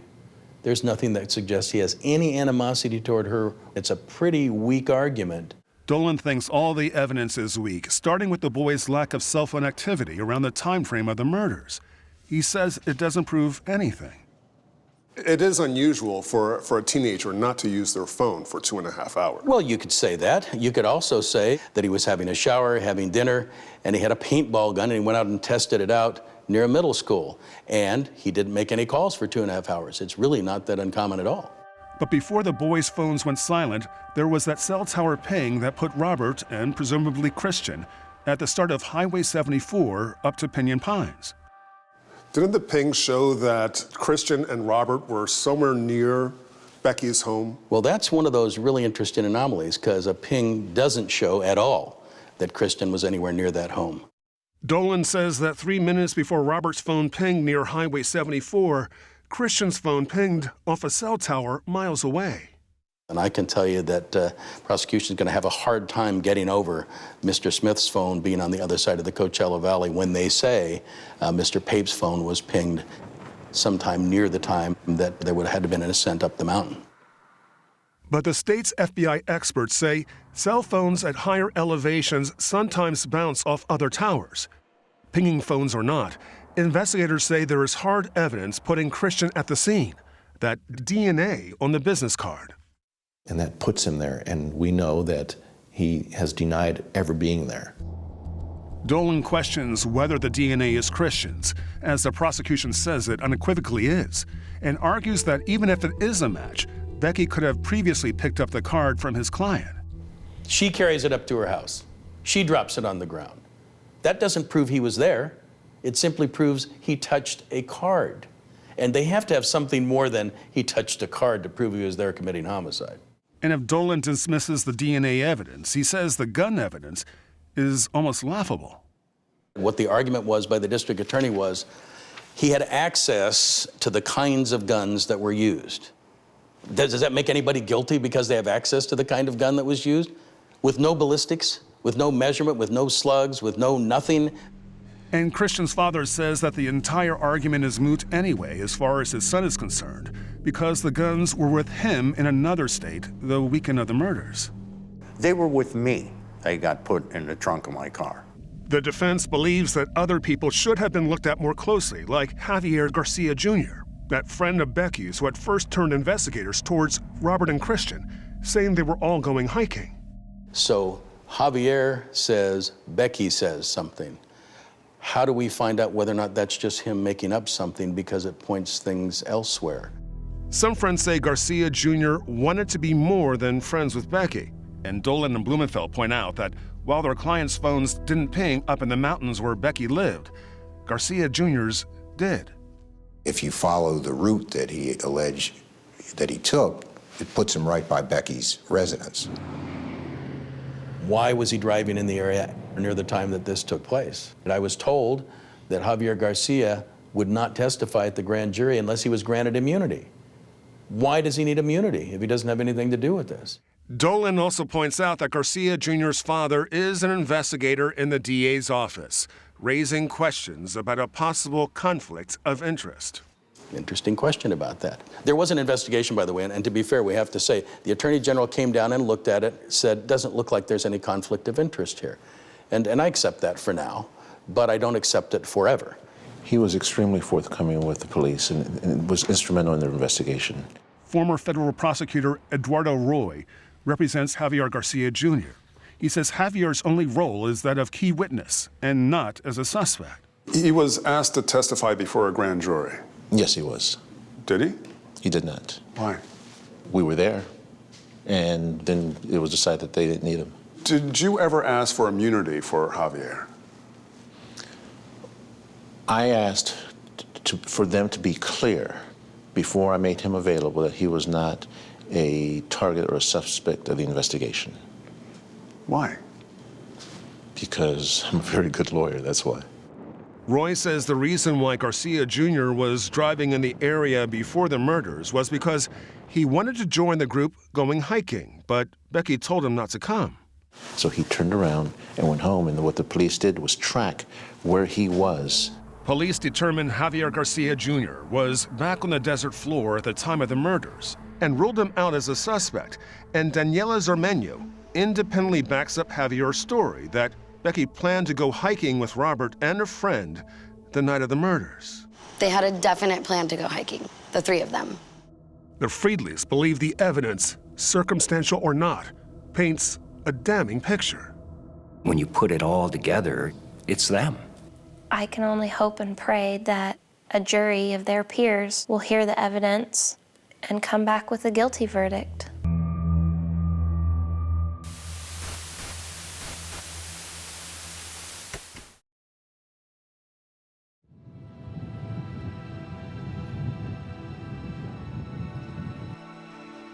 I call it the drive of tears. Almost every Saturday for the last 6 months, John Conrad Smith makes the hour-long drive to visit his son at the Riverside County Jail. I just think about Christian, and I cry all the way up and all the way back. Smith says Christian has missed a deployment with his unit and is all but certain to miss out on a huge life event. His wife, Jackie, is about to give birth to their first child. He's not going to be there for that birth. He's not going to be able to see that birth, and it's horrible. I mean, he's taking it hard. And to see him in that orange jumpsuit, it breaks my heart. It breaks his heart.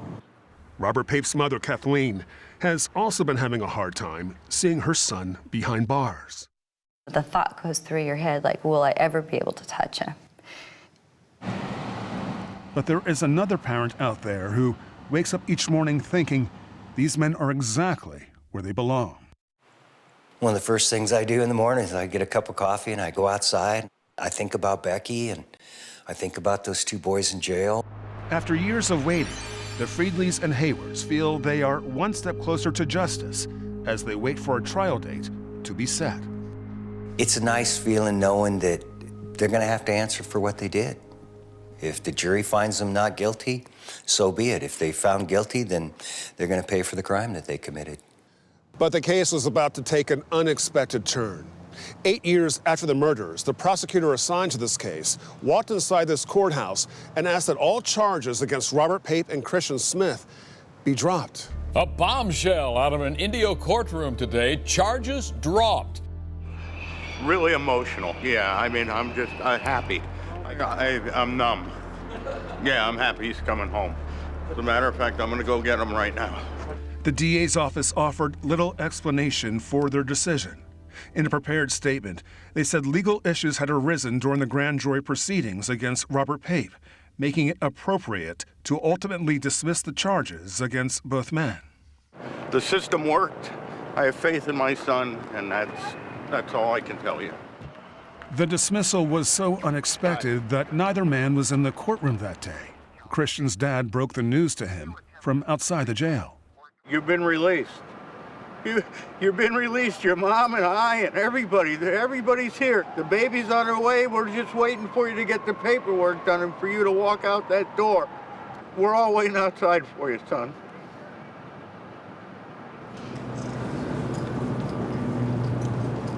And just a few hours later, Christian Smith,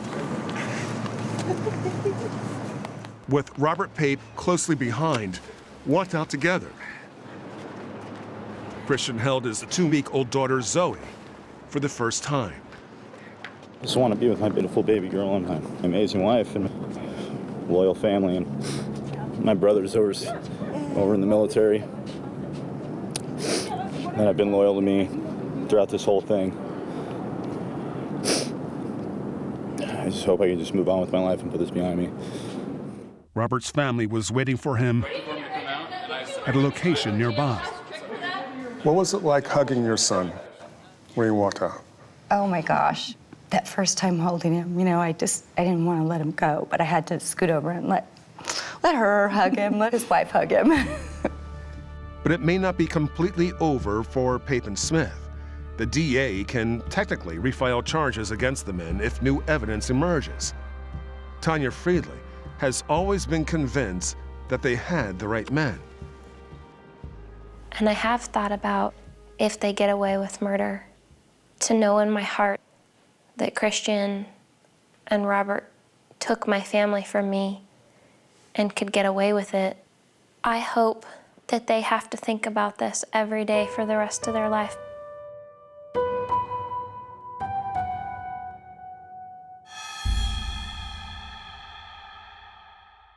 In June 2016, Robert Pape and Christian Smith were rearrested for the murders. The state says the charges were based on a new informant who claimed Smith had made an incriminating statement, better cell phone tracking, and more evidence that links Christian Smith to that business card found at the crime scene. And they say in 2018 in January, oh, we had a fingerprint match that we couldn't make since 2006. Sounds a little fishy. Christian Smith's lawyer, John Patrick Dolan, says investigators had tunnel vision. I think they began with the conclusion that my client and Mr. Pape are guilty and tried to collect evidence to support that rather than evaluating the evidence and see where it takes them. The trial began in April 2018, almost 12 years after the crime. Dolan and Pape's new attorney, Jeff Moore, launched a vigorous defense, raising questions about the credibility of the state's new informant, who has had his own legal troubles, and the accuracy of the cell phone tracking and forensic evidence. This is about as paper-thin case as I've ever seen. After more than a month of trial, the case went to the jury. They would deliberate 10 agonizing days before giving word that they had finally reached a verdict.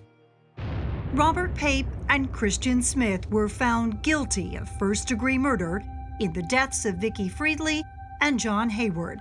Pape was found guilty of second-degree murder in the death of Becky Friedley. I waited 11 years, 9 months for this day, and I'm very happy. There is no closure. Becky's gone. Vicki, John, they'll never come back. But what the victim's family see as the right verdict is viewed as a terrible injustice by two other families. Robert Pape's mother was devastated. A jury has finally decided who was responsible for the murder of 3 people in Pinion Pines. But the destruction left by that terrible night remains. My sister was a beautiful person inside and out. And I want that remembered. I want to remember her, not for how she died.